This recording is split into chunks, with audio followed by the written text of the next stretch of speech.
Hello champs, welcome to the zen math foundation snapshot series. और आज हम यहाँ इस वीडियो में पढ़ने जा रहे हैं 3D from class 12 mathematics. Course structure के हिसाब से यूनिट 4 में आपका वेक्टर्स एंड 3D आते हैं और ये 14 मार्क्स की वेटेज कैरी करते हैं। इस यूनिट में से ज्यादातर क्वेश्चन 3D से ही आते हैं आपके, और ये आप 25-26 का सैंपल पेपर भी देख सकते हो, जिसमें 3D के क्वेश्चन करीबन 8 से 9 नंबर के आपके पेपर में हैं। इस वीडियो में हम क्या पढ़ने जा रहे हैं? हम direction cosines, direction ratios, Cartesian and vector equation of line, angle between two lines, point of intersection, shortest distance between two lines and PYQs। हम आज इस वीडियो में सारे topics from basic to advanced level in depth concept clarity के साथ पढ़ने जा रहे हैं। So without wasting much time, let's get started. सबसे पहले हम देखते हैं, यदि हमें किसी लाइन की इक्वेशन फॉर्मेशन करनी है 3D के अंदर, तो हमें कौन से पैरामीटर्स की रिक्वायरमेंट है। ऐसे हमारे दो पैरामीटर्स हैं जिनकी हमें रिक्वायरमेंट है। नंबर वन हमारे पास होना चाहिए कोई एक single point on the line. किसी भी लाइन के ऊपर इनफाइनाइट मैनी पॉइंट्स होते हैं, लेकिन आपको एक सिंगल पॉइंट की जरूरत है। अगर आपको लाइन का सिंगल पॉइंट पता है तो आप इक्वेशन ऑफ लाइन फॉर्म कर सकते हो। नंबर 2, आपको उस लाइन के डायरेक्शन रेशियोज पता होने चाहिए। यदि ये दो चीजें, ये दो पैरामीटर्स आपको लाइन के पता हो, तो आप इक्वेशन ऑफ लाइन आराम से फॉर्मेशन कर सकते हो। तो सीखने जाते हैं direction cosines and direction ratios of the line. आप स्क्रीन पे देख पा रहे हो, आपके सामने एक ऑक्टेंट सिस्टम है जहां आपकी X axis, Y axis and Z axis mutually perpendicular है। When 3 axis are mutually perpendicular, तो वो स्पेस को 8 ऑक्टेंट्स में डिवाइड करती है। 8 ऑक्टेंट जैसे कि आप स्क्रीन पे देख पा रहे हो। ऑल्सो लेट अस कंसीडर कि एक लाइन आपकी ओरिजिन से पास कर रही है। ये लाइन ओरिजिन से पास कर रही है और ये लाइन आपकी OA एक वेक्टर है जो कि अपवर्ड डायरेक्शन में लाइन पर, एक OB मैंने डाउनवर्ड पॉइंट लिया है, B OB डाउनवर्ड डायरेक्शन में है। एज्यूम करते हैं कि OA एक्स एक्सिस के साथ अल्फा एंगल बना रहा है, वाई एक्सिस के साथ बीटा एंगल बना रहा है और जेड एक्सिस के साथ गामा एंगल बना रहा है।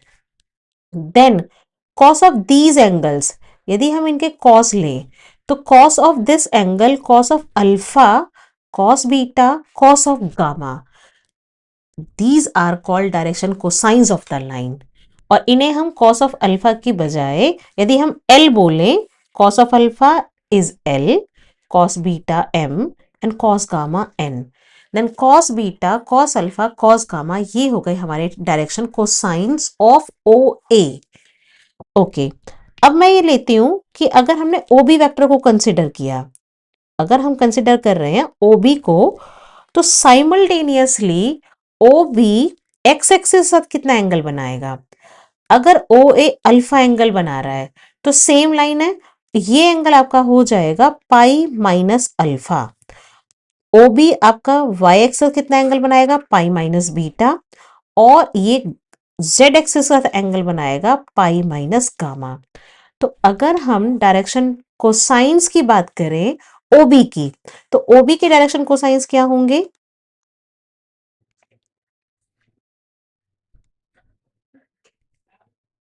डीसीज ऑफ OB होंगे cos of pi minus alpha, cos of pi minus beta and cos of pi minus gamma. Cos of pi minus alpha second quadrant में है, इसकी वैल्यू हो जाएगी minus cos alpha, minus cos beta and minus cos gamma. Cos alpha आपका क्या है? L, तो आप इसे लिख सकते हो माइनस L माइनस M और माइनस N। ये रिजल्ट हमें क्या दिखा रहा है? हमें ये बता रहा है कि एक लाइन, अगर हम एक लाइन को देखें तो लाइन साइमल्टेनियसली दो डायरेक्शन कोसाइंस के सेट बना रही है, L M N या minus L minus M minus N। यदि हम एक वेक्टर को देखते हैं, पॉइंटेड वेक्टर को, तो वो एक डायरेक्शन में एक DC बना रहा है। लेकिन लाइन के दो डायरेक्शन पॉसिबल हो गई हैं, इसलिए line has two sets of DCs, that is किसी भी लाइन के दो सेट ऑफ डीसीज होते हैं, plus minus L, plus minus M और प्लस माइनस एन। अब चलते हैं आगे कि इन डायरेक्शन कोसाइंस की प्रॉपर्टीज क्या हैं। तो व्हाट इज द प्रॉपर्टी न, प्रॉपर्टी नंबर 1 की पहली प्रॉपर्टी है, यदि L M N direction cosines है किसी वेक्टर के तो L square M square N square 1 होगा। आर वेक्टर, आप कोई वेक्टर आर कैसे निकाल सकते हो, यदि आपको उसके डीसीज पता है, यदि आपको एल एम एन डीसी पता है तो आप उसके वेक्टर निकाल सकते हो उसको मैग्नीट्यूड से मल्टीप्लाई करके। Magnitude of R into L I M J N के आपको वेक्टर दे देगा। और यदि आपको यूनिट वेक्टर निकालना है तो उसे आप उसके मैग्नीट्यूड से डिवाइड कर दोगे, तो मैग्नीट्यूड से डिवाइड करोगे तो ये मैग्नीट्यूड कट जाएगा और आपका यूनिट वेक्टर तो एल आई एम जे और एन के ही रहेगा। और किसी लाइन के कितने सेट्स ऑफ डीसीज हैं, वो आपके दो सेट ऑफ डीसीज हैं। ओके, अगर हमें निकालने हो direction cosines of x axis, Y axis and Z axis, तो direction cosines of x axis का मतलब है कि एल एम एन क्या है एक्स एक्सिस के। देखो एक्स एक्सिस अपने साथ कितने डिग्री का एंगल बनाएगी, एक्स एक्सिस अपने साथ बनाएगी 0 डिग्री का एंगल, वाई एक्सिस के साथ 90 डिग्री का और जेड एक्सिस के साथ 90 डिग्री का। तो ये आपके बेसिकली क्या होगा, this is your alpha beta and gamma. और अगर आप इनका कॉस ऑफ एंगल ले लो, cos of 0 degree, cos of 90 degree and cos of 90 degree, अगर आपने इनके कॉस ले लिए तो ये बन गए आपके एल एम एन। अब कॉस 0 की वैल्यू क्या होती है, कॉस 0 इज 1, कॉस 90 0, कॉस 90 0। तो आपके डीसीज क्या हो गए किसी एक्स एक्सिस के 1 0 0। सिमिलरली अगर एक्स एक्सिस है तो 1 देन 0 0, वाई एक्सिस हो जाएगी तो सेकेंड कोऑर्डिनेट आपका 1 होगा 0 1 0 और जेड एक्सिस के लिए 0 0 1। ये बिल्कुल सेम है कि जेड एक्सिस अपने साथ कितने डिग्री का एंगल बनाएगी, 0 डिग्री का, तो आपका थर्ड कोऑर्डिनेट ही 1 होगा। तो these are the direction cosines of x axis, Y axis and Z axis respectively. Next property है let OP be any line through the direction cosines. Okay, OP be any line passing through the origin. OP कोई भी line है जो origin से pass कर रही है and it has direction cosines cos alpha, cos beta and cos gamma, where distance OP is r. Then coordinates of P point. What are the coordinates of P point? हम coordinates of P निकाल सकते हैं। यदि ये OP angle alpha x axis के साथ, angle beta Y axis के साथ एंड एंगल गामा आपकी z एक्सिस के साथ बना रही है, तो आप P पॉइंट के कोऑर्डिनेट्स को फाइंड कर सकते हो। देखो P पॉइंट के कोऑर्डिनेट्स कैसे आएंगे, अगर आप यहां से इस पे परपेंडिकुलर ड्रॉप करो, कि सपोज करो आपने ये परपेंडिकुलर ड्रॉप किया तो आपका ये ट्रायंगल बन गया OPQ। अब इसके अंदर आपका OQ डिस्टेंस हो गया y और आप OPQ ट्रायंगल को देखोगे तो OPQ ट्रायंगल में y base upon R hypotenuse, आपका बेस अपॉन हाइपोटेन्यूज हो जाएगा कॉस ऑफ बीटा। तो आपके पास y की वैल्यू क्या आ जाएगी, आर कॉस बीटा। तो सिमिलरली आप ऐसे एक्स कोऑर्डिनेट निकाल सकते हो, R cos alpha, R cos beta, R cos gamma. That means यदि आपको पता हो कोई लाइन सेगमेंट या लाइन आपके पास एंगल अल्फा बीटा गामा बना रही है तो आप पॉइंट के कोऑर्डिनेट्स निकाल सकते हो। आर ऑफ कॉस अल्फा, वो लेंथ के साथ आप कॉस ऑफ अल्फा डीसी को मल्टीप्लाई करो, R cos alpha, R cos beta, R cos gamma आपको कोऑर्डिनेट्स ऑफ पॉइंट पी दे देगा। नेक्स्ट पॉइंट है हमारा direction ratios. Let L M N be the DCs of the vector R and ABC be the three numbers such that ABC are proportional to LMN. Then ABC are called direction ratios. ABC जो है वो proportional numbers हैं DCs के लिए। अगर DC L है, M है और एन है तो ए बी और सी के साथ यदि हम उनकी रेशो ले तो वो हमारे पास एक कांस्टेंट के आएगा। दिस इम्प्लाइज आपका एल क्या हो जाता है, ए के या के ए, एम आपका हो जाएगा के बी और एन हो जाएगा आपका के सी। That means L M N तो किसी लाइन के दो ही सेट हैं प्लस माइनस में, लेकिन जो डायरेक्शन रेशियोज हैं, जैसे जैसे आप के की मल्टीप्लाई करते रहेंगे वैसे वैसे आपको बहुत सारे के आपके पास यहाँ रियल नंबर को बिलोंग कर रहा है, तो के की मल्टीप्लीकेशन के साथ में आपके जो डायरेक्शन रेशियोज है वो बहुत सारे पॉसिबल हैं। अगर के आपका 1 होगा तो ए बी सी आपका आंसर आ जाएगा, के 2 होगा तो 2A 2B 2C भी आपका एक और डायरेक्शन रेशियो का सेट बन जाएगा। अगर आपने के की वैल्यू 3 रखी, के की वैल्यू -3 रखी, -√3 रखी, के की डिफरेंट डिफरेंट वैल्यूज के साथ में आपके डायरेक्शन रेशियोज के बहुत सारे सेट बनेंगे। तो किसी भी लाइन के infinite many direction ratios possible होते हैं। अगर हम एग्जांपल लें, फॉर एग्जांपल मेरे पास एक डीसी का सेट दे रखा है कि सपोज 1/√3 -1/√3 एंड 1/√3, ये मेरे किसी लाइन के डीसीज है, ये मेरे किसी लाइन के एल एम एन है। तो मेरे पास के ए एल क्या होगा, के ए के बराबर होगा मेरे पास में। मैं अगर इसको एक के से मल्टीप्लाई करूं तो वो के बन जाएगा के।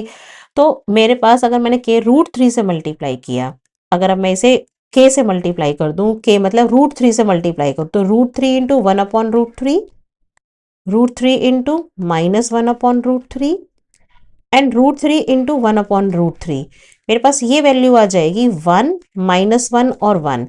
तो ये के टाइम्स हो गए मेरे पास में, के टाइम्स मेरे पास में ये मेरा एक सेट ऑफ डायरेक्शन रेशियोज बन गया है। अब मैं जैसे जैसे इस के की वैल्यू चेंज करूंगी, के वही -3 से मल्टीप्लाई करूंगी सारे को, तो -3 से मल्टीप्लाई करने के बाद मेरे पास में -√3, ठीक है, मैंने मल्टीप्लाई किया -3 के साथ में, तो माइनस के साथ में -√3 बना, उसके बाद में +√3 बना और फिर माइनस में √3 बन जाएगा। मैं इसको मल्टीप्लाई कर रही हूँ -3 के साथ में, तो मेरा एक सेट डायरेक्शन रेशियोज का ये बन जाएगा। सिमिलरली अगर आप इसको 2 से मल्टीप्लाई करोगे तो 2/√3 -2/√3 एंड 2/√3, एक और सेट ये बन जाएगा। आपने इसे 4 से मल्टीप्लाई किया तो ये आपके पास एक नया सेट मिल जाएगा। जैसे जैसे आप के की मल्टीप्लीकेशन इसमें करते जा रहे हो तो आपके पास नए नए सेट्स बनते जाएंगे।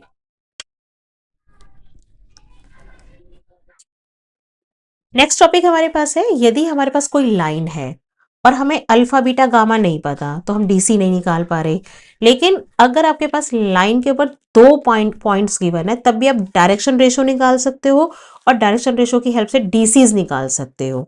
तो अगर 2 पॉइंट्स गिवन है, जैसे हमने वेक्टर में भी सीखा है कि हमारे पास कोई लाइन है, लाइन के ऊपर हमारे पास 2 पॉइंट गिवन है और उन दोनों पॉइंट के आपको कोऑर्डिनेट्स पता है कि P के कोऑर्डिनेट्स है सपोज x1 y1 z1 और Q के कोऑर्डिनेट्स है x2 y2 z2। तो डायरेक्शन रेशियोज होते हैं x2 x1, y2 y1, z2 z1। These are the direction ratios. Direction ratios A B C से जनरली हम रिप्रेजेंट करते हैं, ये डायरेक्शन रेशियोज आ जाएंगे। और यदि वेक्टर लिखना है तो आप आई जे के कैप से मल्टीप्लाई कर दोगे, x2 x1 आई कैप, y2 y1 जे cap plus z2 z1 k cap, आपको ये वेक्टर PQ मिल जाएगा। और इसी से यदि आपको इनके डायरेक्शन रेशियोज पता है, डायरेक्शन कोसाइंस निकालने LMN, तो LMN निकालने के लिए आप इसे a को इनके मैग्नीट्यूड से डिवाइड कर देंगे। और मैग्नीट्यूड क्या होगा आपका मैग्नीट्यूड होगा x2 x1 का स्क्वायर प्लस y2 y1 का स्क्वायर और प्लस z2 z1 का स्क्वायर।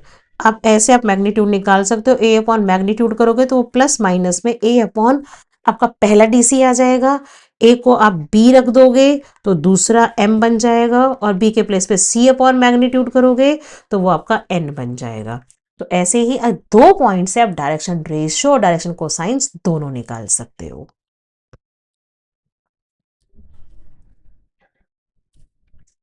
अगर आपको डायरेक्शन रेशियोज गिवन है तो डायरेक्शन कोसाइंस कैसे निकालेंगे, अब ये भी जैसे अभी हमने डिस्कस किया कि a अपॉन मैग्नीट्यूड से डिवाइड कर दो, b अपॉन मैग्नीट्यूड से डिवाइड कर दो और c अपॉन डायरेक्शन रेशियोज के मैग्नीट्यूड से डिवाइड कर दो, तो आपके डीसीज आ जाएंगे।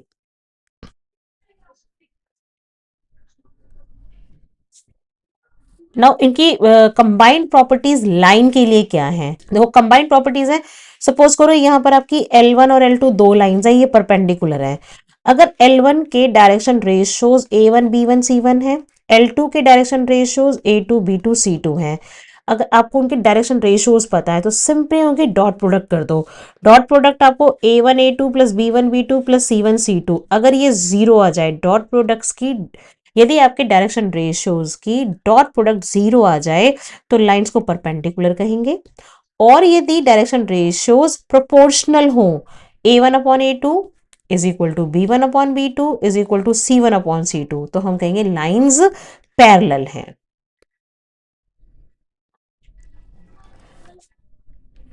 अगर आपको डायरेक्शन रेशियोज की बजाय आपके पास डीसीज हैं, डायरेक्शन कोसाइंस हैं, तब भी आपको सेम करना है।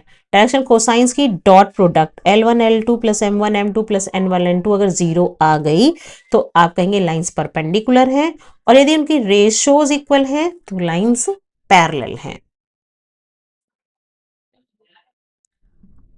अब हम चल रहे हैं फ्रीक्वेंटली आस्क्ड क्वेश्चंस की तरफ। हमने यहां तक अपना टॉपिक पूरा कर लिया डायरेक्शन रेशियोज और डायरेक्शन कोसाइंस का। तो ये अब इनके बेसिस पर कैसे कैसे क्वेश्चंस बोर्ड्स में आते हैं, हम वो सारे क्वेश्चंस हम करने जा रहे हैं। तो let's get started. Frequently asked question number 1, यदि आपको किसी लाइन के डीसीज 1/A दिए गए तो क्या आप value of A find out कर सकते हो? Then find the values of A. Value और वैल्यूज ऑफ ए जो भी हो सकती हैं आपको वो फाइंड आउट करने हैं। ओके, तो सोल्यूशन देखते हैं हम।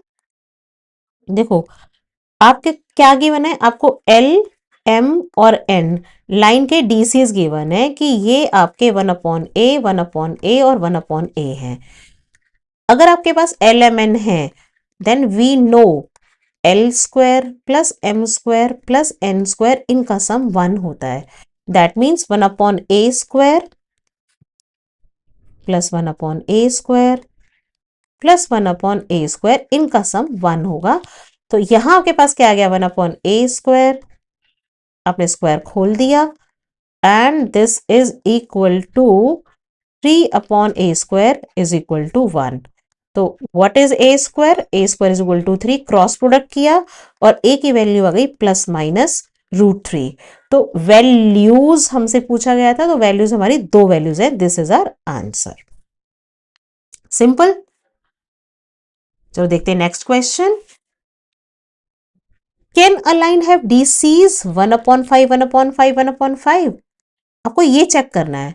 अगेन सेम, आपने सेम चीज यूज करनी है, क्योंकि क्या डीसीज ये पॉसिबल है? आपको पता है L square plus M square plus N square DCs के लिए 1 होना चाहिए। यदि इनके स्क्वायर का सम 1 आए तो ये पॉसिबल सेट है डीसीज का, अदरवाइज नहीं है। इसमें यहाँ 1/4 1/√4 1/√4 भी हो सकता है, कुछ भी हो सकता है। आपने उनके स्क्वायर के सम को चेक कर लेना है। अगर वो 1 आ रहा है, आप इनके सम के स्क्वायर करेंगे तो यहाँ 1/5 प्लस 1/5 प्लस 1/5, दैट मीन्स ये आपका 3/5 आने वाला है, which is not equal to 1। तो अगर ये 1 के इक्वल नहीं है, देयरफॉर आपके पास 1/√5 1/√5 and 1/√5, these are not possible DCs.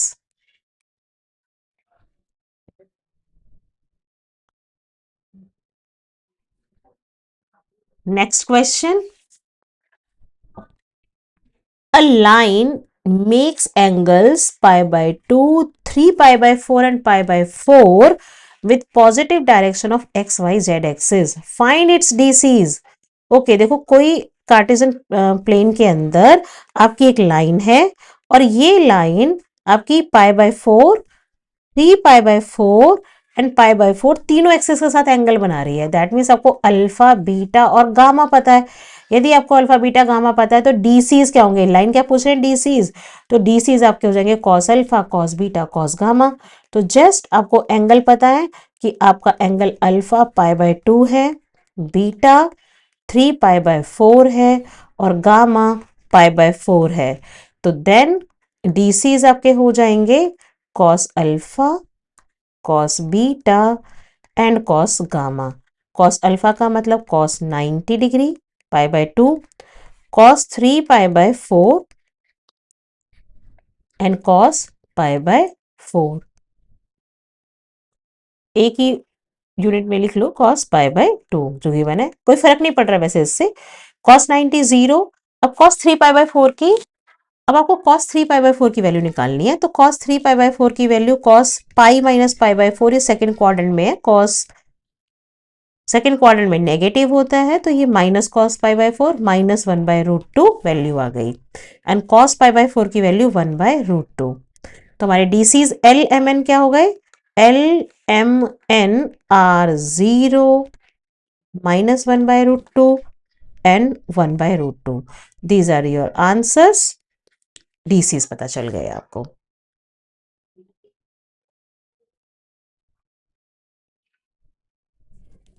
Next question, find direction cosines of Z axis. ये क्वेश्चन हमने अभी एक्स वाई एक्सिस, ये क्वेश्चन हमने अभी ऊपर किया था प्रॉपर्टीज के under.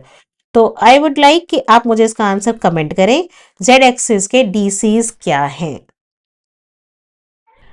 If DCs of line are L M N, then how many sets of direction ratios of line are possible? Write any three distinct sets of the direction ratios. DCs 11 पता है, तो कितने sets direction ratios के possible हैं? Infinite many direction ratios are possible. तो there are infinite, हमने देखा था इनफाइनाइट सेट्स पॉसिबल है, infinite sets of direction ratios are possible. अब तीन सेट आप कौन से लिख सकते हो? एल एम एन आपको गिवन है, एल एम एन, आप इसके साथ में के की मल्टीप्लाई करते चले जाओ। जैसे जैसे आप के की मल्टीप्लाई करोगे आपके पास डिफरेंट डिफरेंट ए आ जाएगा। यदि के आपने 2 रखा तो 2l 2m 2n बन जाएगा। के को आपने 3 रखा तो 3l 3m 3n दूसरा सेट बनेगा। आपने यहाँ पर -3 रखा के, तो -3l -3m -3n आपके सेट्स बन जाएंगे। तो ऐसे आप कितने भी सेट्स आप बना सकते हो। तो 2l 2m 2n एक सेट हो गया। अगला सेट आपका पॉसिबल है -3l -3m एंड -3n, या √3l √3m √3n। और ऐसे ही आप बहुत सारे इनफाइनाइट बना सकते हो। हमसे केवल 3 डिस्टिंक्ट सेट्स पूछे हैं, हमने 3 सेट बना दिए। These are our answers. If a line in xz plane makes an angle pi by 6 with x axis, find DCs of the line। देखो एक प्लेन है और ये प्लेन आपका xz प्लेन है। अगर प्लेन आपका xz प्लेन है और लाइन इसमें x एक्सिस के साथ 60 डिग्री का एंगल बना रही है, प्लेन के अंदर अब आपकी कोई लाइन पड़ी हुई है, ठीक है, there is a line in the plane, और ये लाइन x एक्सिस के साथ बना रही है पाई बाय 6 डिग्री का एंगल। तो अगर x एक्सिस पाई बाय 6 का एंगल बना रही है तो z एक्सिस के साथ कितना बनाएगी, क्योंकि x और z लाइन जो है xz प्लेन में पड़ी हुई है, और x और z 90 डिग्री पर होते हैं आपके प्लेन के अंदर। तो यदि 30 डिग्री या पाई बाय 6 का एंगल x एक्सिस बना रही है 30 डिग्री, तो ये पाई बाय 3 z के साथ एंगल बनेगा, क्योंकि x और z आपके परपेंडिकुलर प्लेन्स होते हैं, x और z एक्सिस परपेंडिकुलर होती है इसीलिए। तो आप, और हमें बताने डीसीज ऑफ द लाइन, और ये लाइन तीसरी एक्सिस हमारी कौन सी बची है? तीसरी एक्सिस बची है Y axis. XZ plane Y axis के साथ परपेंडिकुलर होता है, तो लाइन वाई एक्सिस के परपेंडिकुलर हो गई, वो 90 डिग्री एंगल बनाएगी। दैट मीन्स आपको जिस लाइन के डीसीज बताने हैं, हमें क्या चाहिए? वो लाइन एक्स वाई और जेड के साथ क्या एंगल बना रही है। तो हमारे एंगल बन रहे हैं पाई बाय 6 एक्स एक्सिस के साथ, पाई बाय 2 वाई एक्सिस के साथ, और पाई बाय 3 जेड एक्सिस के साथ लाइन के। तो आपके डीसीज क्या हो जाएंगे? आपके डीसीज हो जाएंगे cos pi by 6, cos pi by 2 and cos pi by 3। तो these are your L M N. तो आपके डीसीज आपके पास में हो गए कॉस पाई बाय 6 की value √3/2,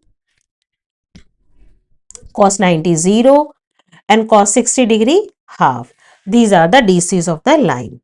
If a line makes the angles 90 degree and 60 degree respectively with the positive directions of x and y axis, find the angle which it makes with positive z axis. यहां आपको angles दिए हैं और z axis के साथ angle पूछे हैं, दो एक्सिस के साथ एंगल गिवन है। दैट मीन्स आपको पूछा है कि z एक्सिस के साथ क्या एंगल बना रहा है। जो क्वेश्चन ने पूछा है हम वहीं से शुरुआत करते हैं। Let line makes gamma angle with z axis. We know, क्या जानते हैं आप कि L square plus M square plus N square आपका 1 होता है। अब एल क्या होगा, कॉस ऑफ 90 डिग्री, इसका square, cos of 60 degree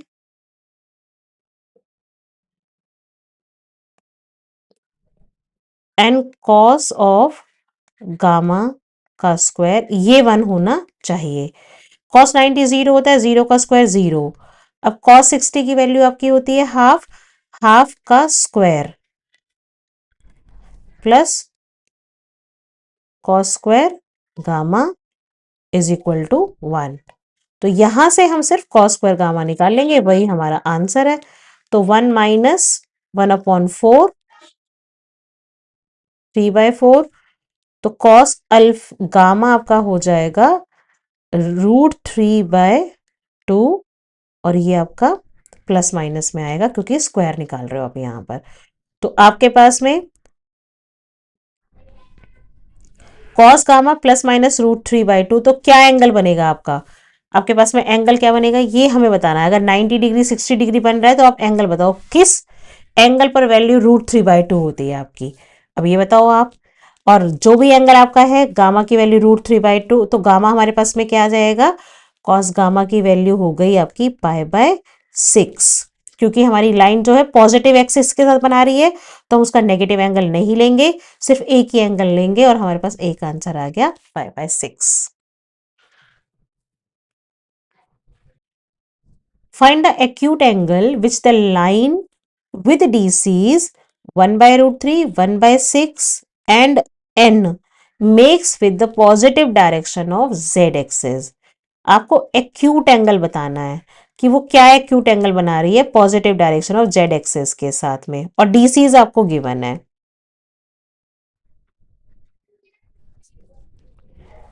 DCs आपको गिवन है तो again you know L square plus M square plus N square की वैल्यू होती है 1।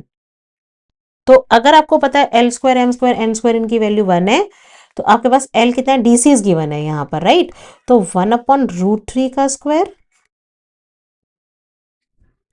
प्लस 1/√6 का square plus N square, N आपको तीसरा डीसी दे रखा है, दिस इज इक्वल टू 1, और हमें makes with the positive direction of x axis, तो हमें बताना find the acute angle which the line with the DCs is making with the positive direction of z axis।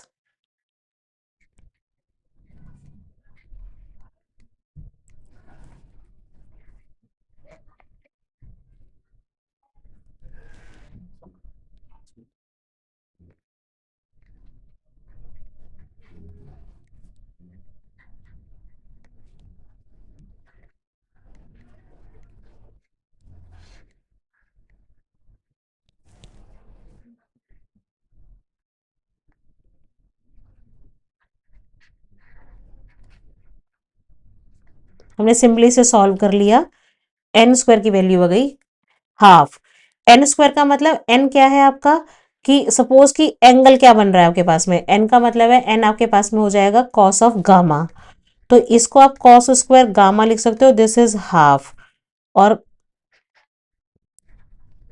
Cos gamma आपका आ जाएगा 1/√2, आपने root ले लिया। तो सिर्फ हमें पॉजिटिव डायरेक्शन के साथ बताना है तो हमने पॉजिटिव एक्यूट एंगल ले लिया, सिर्फ हमें एक्यूट एंगल चाहिए और पॉजिटिव डायरेक्शन के साथ में चाहिए, तो हमारे पास में एंगल अल्फा कॉस अल्फा की वैल्यू कब 1/√2 होती है, तो आपके पास हो जाएगी कॉस π/4 पर, तो गामा एंगल हो गया π/4। तो ये π/4 एंगल बनाएगी हमारी acute angle which line with the DCs is making with the positive direction of x axis. N का मतलब कॉस गामा है, तो बस हमने यहाँ पर इस पॉइंट का ध्यान रखना है कि ये हमने कॉस स्क्वायर गामा रख दिया।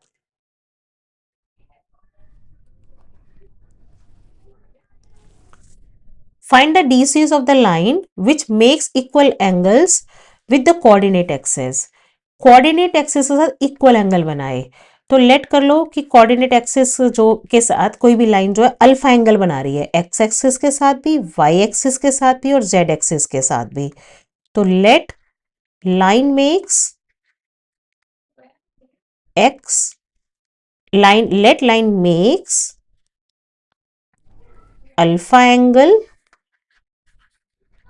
with x, y and z axis. यहाँ पर क्योंकि इक्वल एंगल गिवन था इसलिए हमने एक ही अल्फा एंगल बनाया, हमारा बीटा भी अल्फा और गामा भी अल्फा है। Now we know,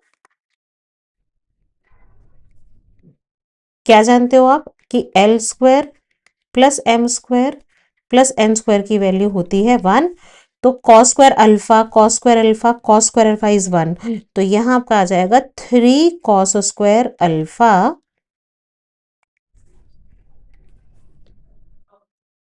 is equal to 1।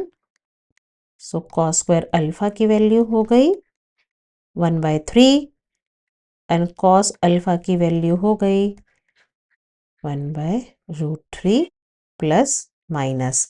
तो find the DCs of the line, line के DC बताने और विद द कोऑर्डिनेट एक्सिस, तो प्लस माइनस वो दोनों होंगे आपके, तो LMN आपके हो गए plus minus 1/√3 1 plus minus 1/√3 plus minus 1/√3।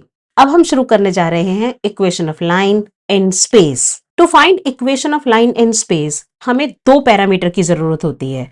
Number 1, हमें उस लाइन पर एक पॉइंट गिवन होना चाहिए, एक पॉइंट नोन होना चाहिए।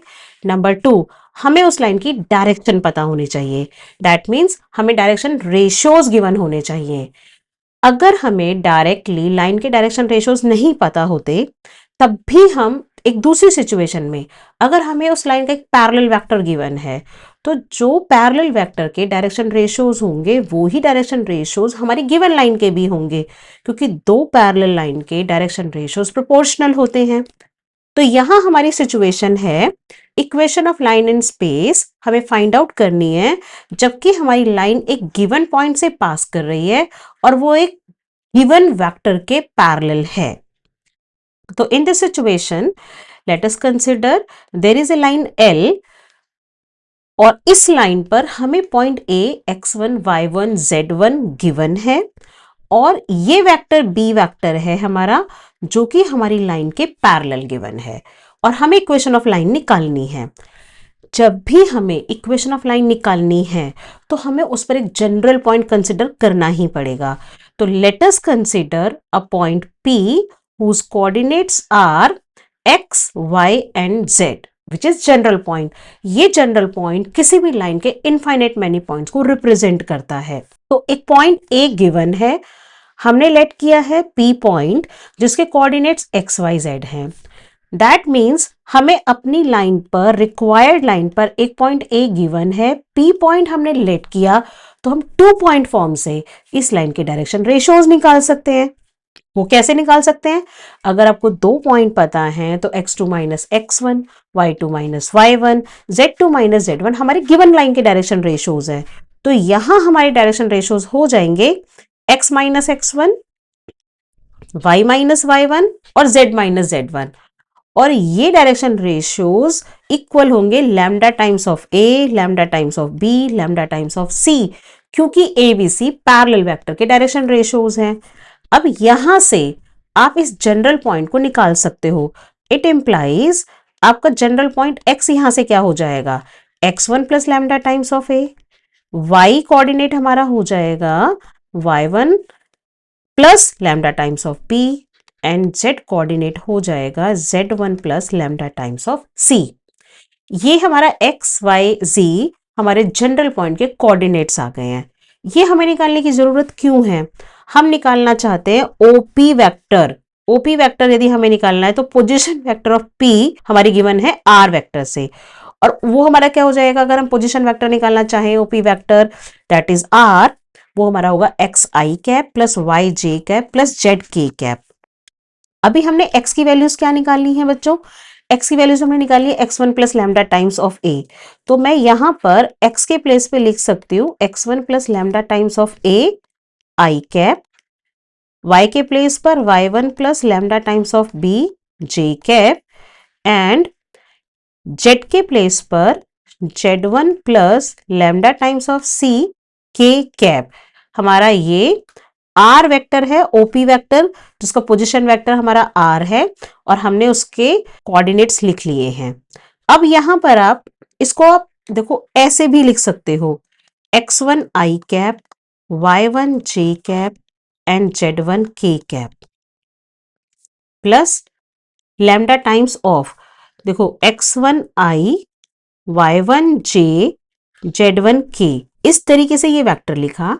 Then plus lambda times of a i cap, b j cap and c k cap, हम इसे ऐसा लिख सकते हैं। सो लैम्डा टाइम्स ऑफ, अब ये हमारे पास क्या मिला, x1 आई, y1 जे, z1 के, ये हमारी गिवन फिगर में कौन सा पॉइंट है, x1 माइनस 0 की o के कोऑर्डिनेट्स हैं 0 0 0 ओरिजिन पॉइंट के, x1 minus 0, y1 minus 0, z1 minus 0, o a के डायरेक्शन, ओ ए के हमारे कोऑर्डिनेट्स होंगे। तो यहां पर हमारे पास ए वेक्टर आ जाएगा जिसके पॉइंट वेक्टर हमें गिवन है, तो ये हमारा ओ ए वेक्टर रिप्रेजेंटेड है, तो ये पॉइंट वेक्टर है हमारे पास में। तो x1 I, y1 j, z1 k cap is your point vector plus lambda times of B vector, ये हमारा पैरेलल वेक्टर है जिसके डीआरस हमें एबीसी गिवन है। तो हमें इससे क्या इक्वेशन मिली, this is our vector equation. यदि आपको एक पॉइंट ए गिवन है और एक पैरेलल वेक्टर बी गिवन है लाइन के, जिससे हमें डायरेक्शन पता चल रही है, तो हमारी equation of line r is given a vector plus lambda times of B vector. तो equation of line is given r vector is equal to a vector plus lambda times of B vector.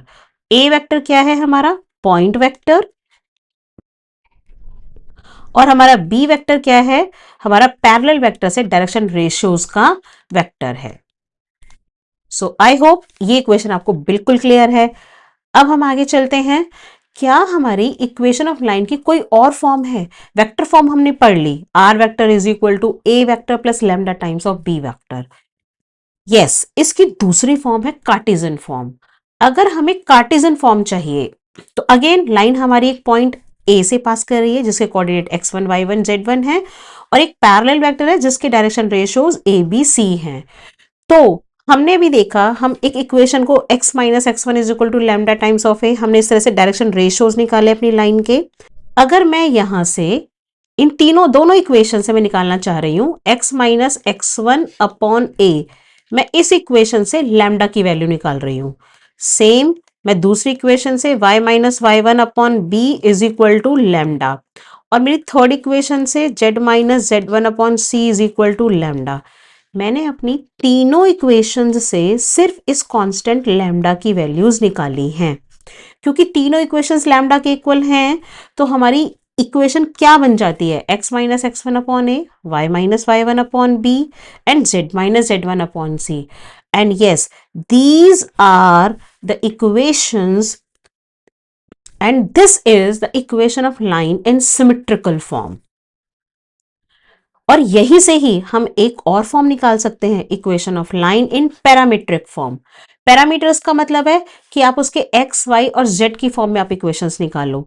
तो parameter के लिए, parametric form के लिए आपको क्या करना है, आपने इन्हीं इक्वेशंस को x की वैल्यू निकाल लो, that is equal to x1 plus lambda times of a, y की value y1 plus lambda times of b and z की वैल्यू z1 plus lambda times of c, and these are the equations of line in parametric form। तो हमने यहां दो नई form देखी हैं, one is Cartesian equation in symmetrical form and Cartesian equation in parametric form. तीनों ही फॉर्म बहुत important है। जैसा ही क्वेश्चन पूछा जाता है सीबीएसई के अंदर, हम उसके अकॉर्डिंग आंसर देते हैं। कई बार क्वेश्चन पूछता है कि इक्वेशन ऑफ लाइन बताओ इन वेक्टर फॉर्म, तब आपने r is equal to a plus lambda b form ही लिखनी है। यदि वो Cartesian equation in symmetrical form पूछ रहा है तो आपने इस फॉर्म में आंसर देना है। And this form is very very important. इस फॉर्म से हम बहुत सारे क्वेश्चन सॉल्व करेंगे। ज्यादातर हम इस फॉर्म को ही इस्तेमाल करते हैं अपने क्वेश्चंस को सॉल्व करते समय। हम अपने इक्वेशंस को इस स्टैंडर्ड फॉर्म में कन्वर्ट करेंगे जहां x, y और z हमारे पास +1 कॉफिशिएंट होना चाहिए और x माइनस x1 की फॉर्म, y माइनस y1 और z माइनस z1 की ही फॉर्म होनी चाहिए। नाउ हमारे क्या इंपॉर्टेंट पॉइंट्स हैं? जो भी हमने अभी तक पढ़ा उसका सबसे पहला पॉइंट है कि यदि हमें कोई पॉइंट इक्वेशन ऑफ लाइन पर निकालना है तो वो general point x y z कैसे निकलेगा? That is it is parametric form x1 plus lambda a, y1 plus lambda b and z1 plus lambda c हमें जनरल पॉइंट देगा लाइन के ऊपर।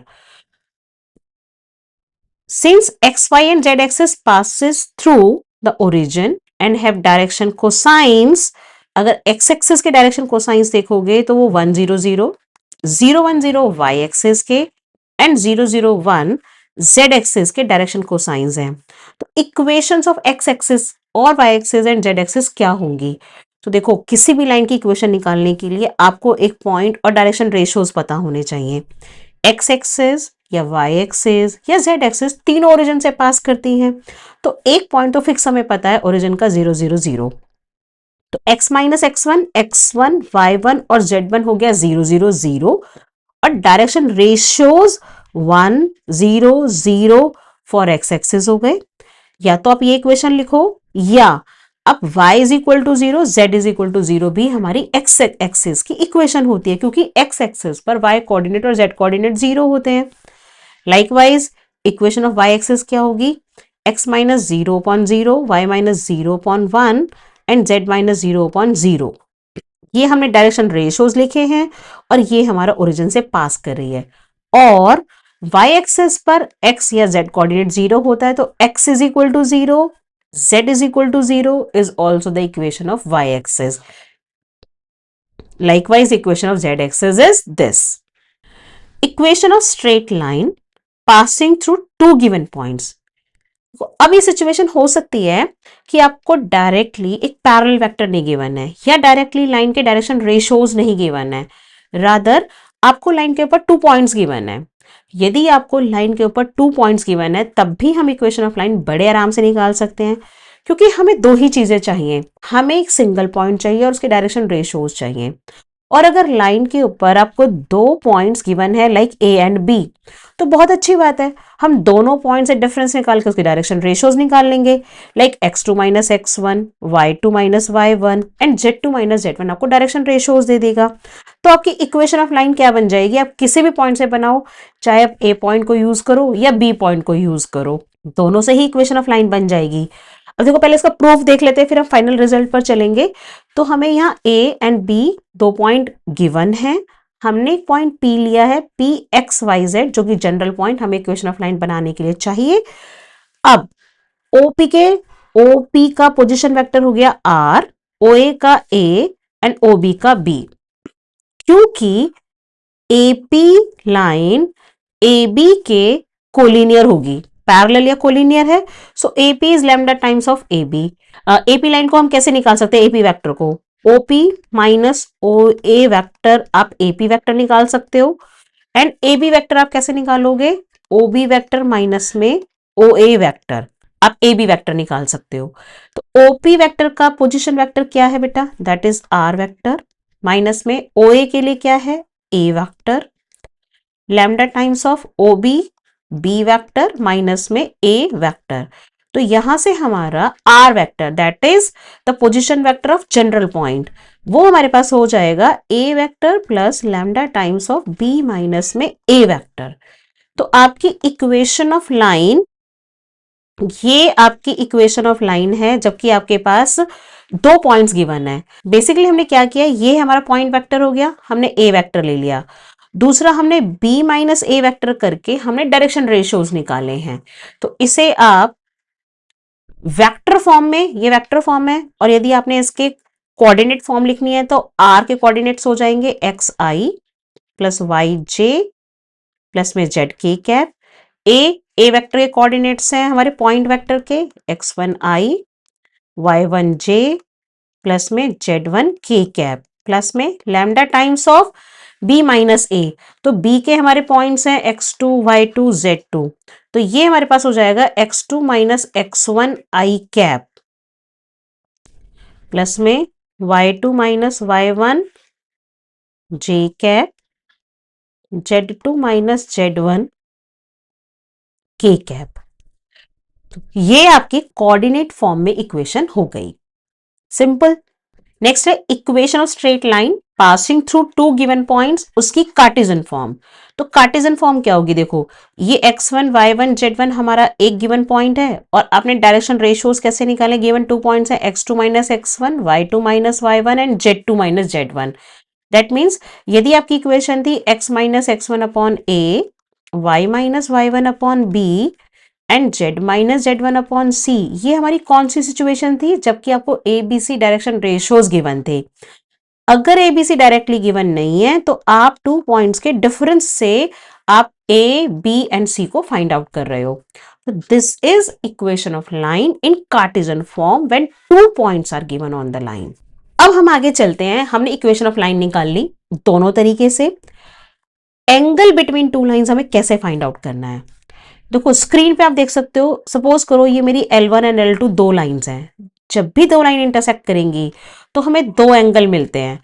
देखो if this is angle phi तो ये भी फाई होगा, वर्टिकली अपोजिट एंगल, और इफ दिस इज थीटा तो ये भी थीटा होगा। तो बेसिकली दो एंगल हैं, इनमें हमेशा एक आपका एक्यूट एंगल होगा और दूसरा आपका ऑब्ट्यूज एंगल होगा।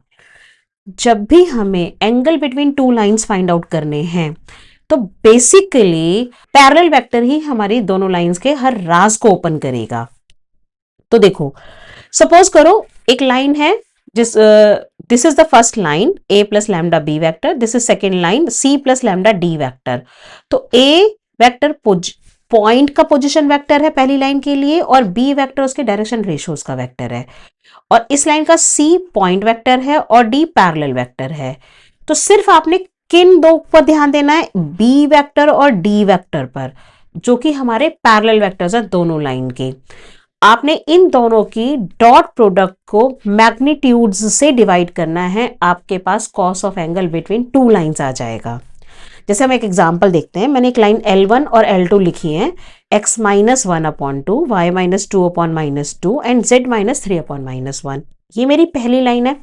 तो इसके पॉइंट क्या होंगे, मेरी पहली लाइन का पॉइंट वेक्टर अगर मैं देखूं, पॉइंट अगर मैं देखूं तो 1 2 3 है, और इस लाइन के डायरेक्शन रेशियोज हैं 2 माइनस टू और माइनस वन, और लाइन 2 इसके डायरेक्शन रेशियोज हैं 2 2 और माइनस वन। मुझे सिर्फ जरूरत है डायरेक्शन रेशियोज की दोनों लाइंस के। तो cos of theta between these two lines will be given by, अगर मैं इन दोनों के डायरेक्शन रेशियोज की डॉट प्रोडक्ट कर दूं और उसे इनके मैग्नीट्यूड्स से डिवाइड कर दूं, तो डायरेक्शन रेशियोज की डॉट प्रोडक्ट कैसे होगी, देखो ये a1 b1 c1 है, ये a2 b2 c2 है। आप a1 a2 की प्रोडक्ट करो plus b1 b2 plus c1 c2, तो हमें क्या मिलेगा, हमें मिलेगा 2 into two plus minus two into two plus minus one into minus one. हमने सिर्फ उनकी डॉट प्रोडक्ट की है और उसे डिवाइड कर रही हूं उनके मैग्नीट्यूड्स के साथ में। 2 का स्क्वायर माइनस 2 का स्क्वायर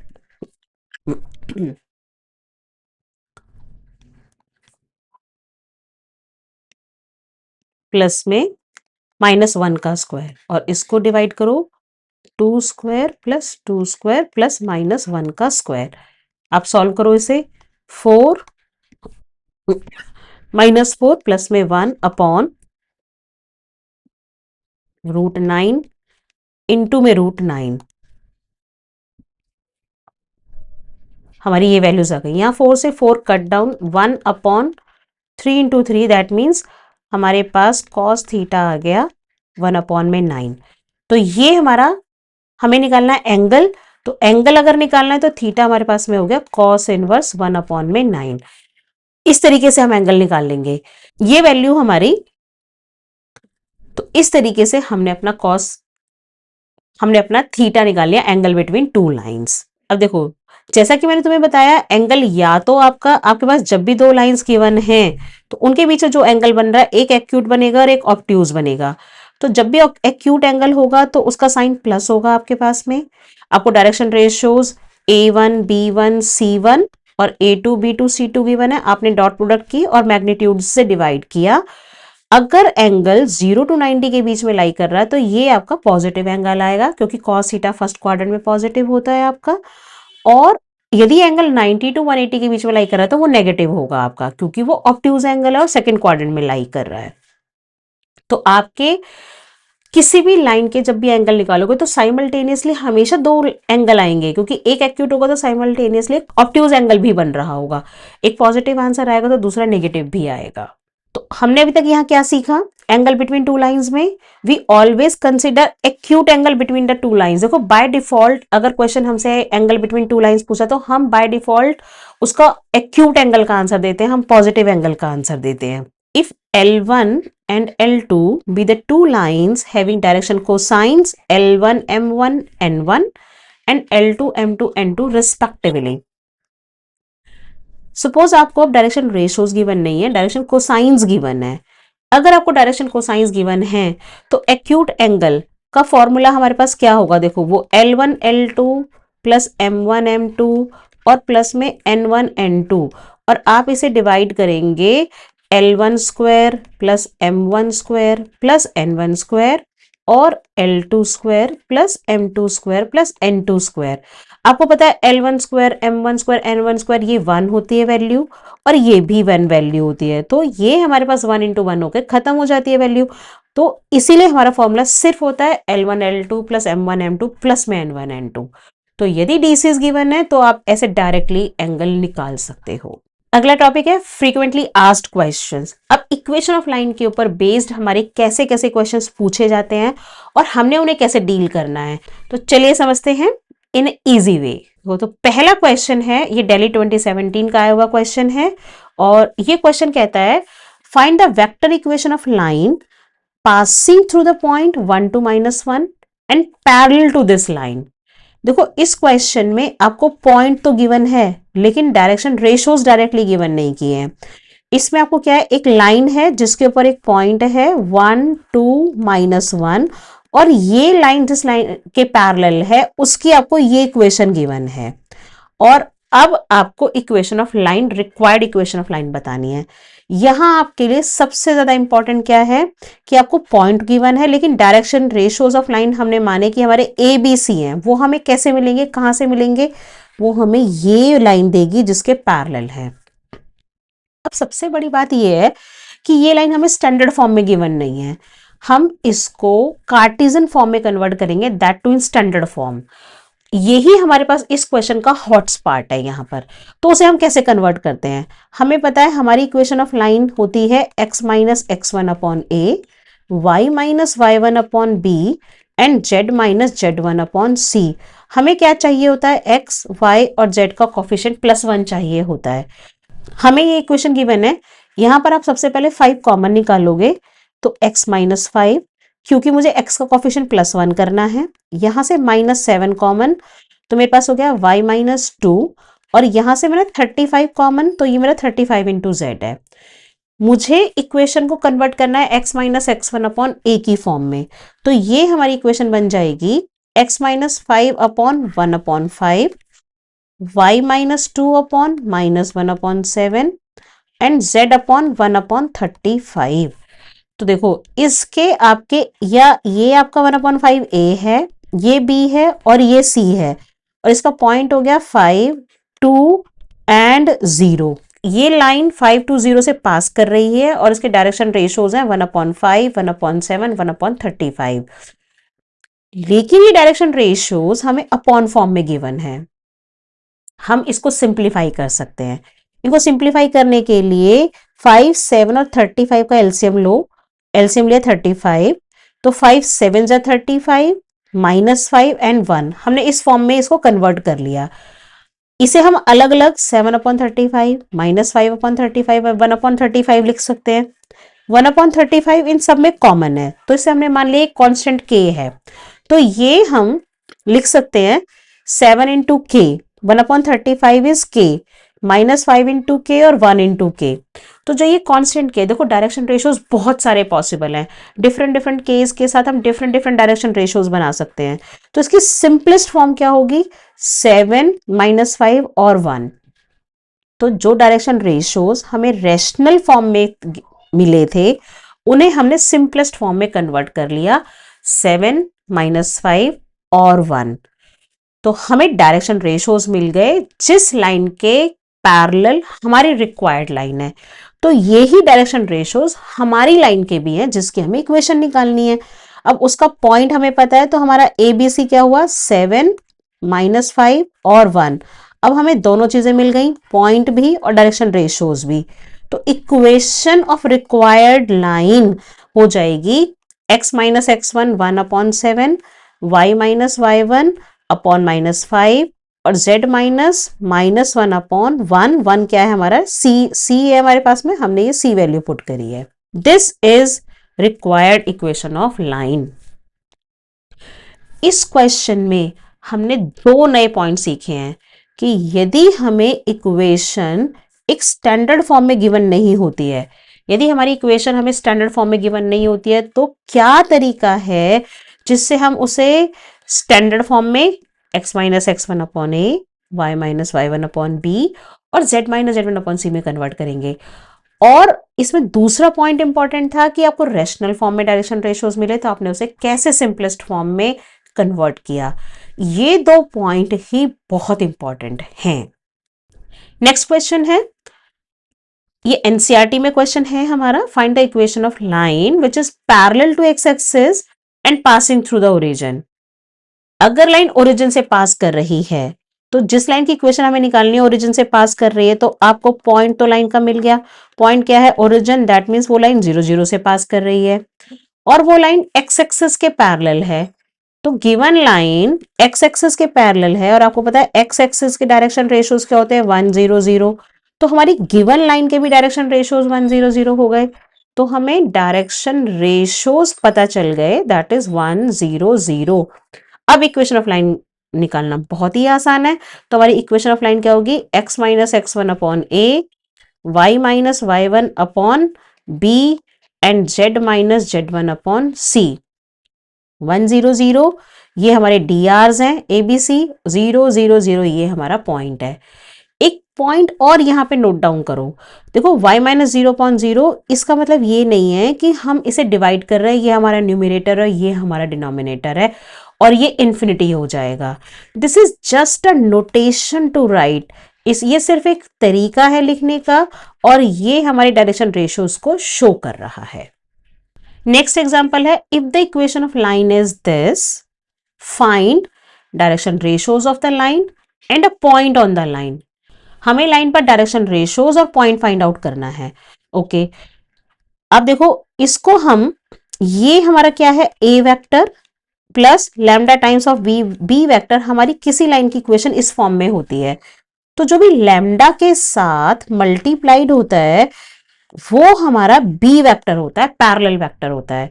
तो यहां से हमारा पैरेलल वेक्टर बी वेक्टर क्या आ रहा है, देखो -i प्लस 0 j प्लस में 5 k। सबसे पहले हमने उसे i j की फॉर्म में सीधा लिख लिया। तो आपको यहां से आपके डायरेक्शन रेशियोज दिखाई दे रहे हैं, -1 0 और 5, ये डायरेक्शन रेशियोज हो गए हमारी लाइन के। और पॉइंट क्या है, ए वेक्टर हमारा पॉइंट है हमारे पास में 2 -9 एंड 3, ये हमारे पॉइंट के कोऑर्डिनेट्स हैं। हमने अपने पॉइंट वेक्टर से पॉइंट कोऑर्डिनेट निकाल लिए और हमारे डायरेक्शन रेशियोज आ गए। क्वेश्चन हमें यही कह रहा था। नेक्स्ट देखते हैं, अगला क्वेश्चन हमारा है, if the equation of line is r 1 - lambda times i cap 2 lambda - 1 j cap lambda plus 2 k cap, then find direction ratios of line and point on the line. Line different form में given है, पहले से आप standard form में convert कर लो, r is equal to a plus lambda times of b cap. तो इसे आप i cap -1 j cap plus 2 k cap पहले लिखो, जो लैम्डा के साथ पॉइंट्स हैं उन्हें हम एक साथ लिखेंगे। तो इस लाइन को हम लिख सकते हैं i cap -j cap plus में 2 k cap plus lambda times of -i cap plus 2 j cap plus में 2 k कैप।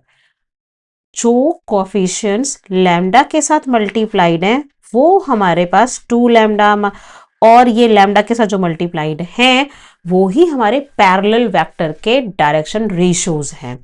अब ये हमारी standard form a plus lambda b vector में कन्वर्टेड है। तो इसका पॉइंट आपको पता चल रहा है, व्हाट इज द पॉइंट? तो हमारा पॉइंट हो गया 1 -1 and 2। What is the direction ratios? वो हो गए -1 2 and 2। Clear? If the equation of line is this, then the direction ratios of line and point on the line find करो। देखो हर क्वेश्चन में हम डायरेक्शन रेशियोज और पॉइंट फाइंड आउट करने हैं। हमें सिर्फ equation of line different different forms में दी जा रही है। अगर हमने यही चीज सीख ली तो हमारे लिए हर क्वेश्चन को सॉल्व करना एक केक वॉक हो जाएगा।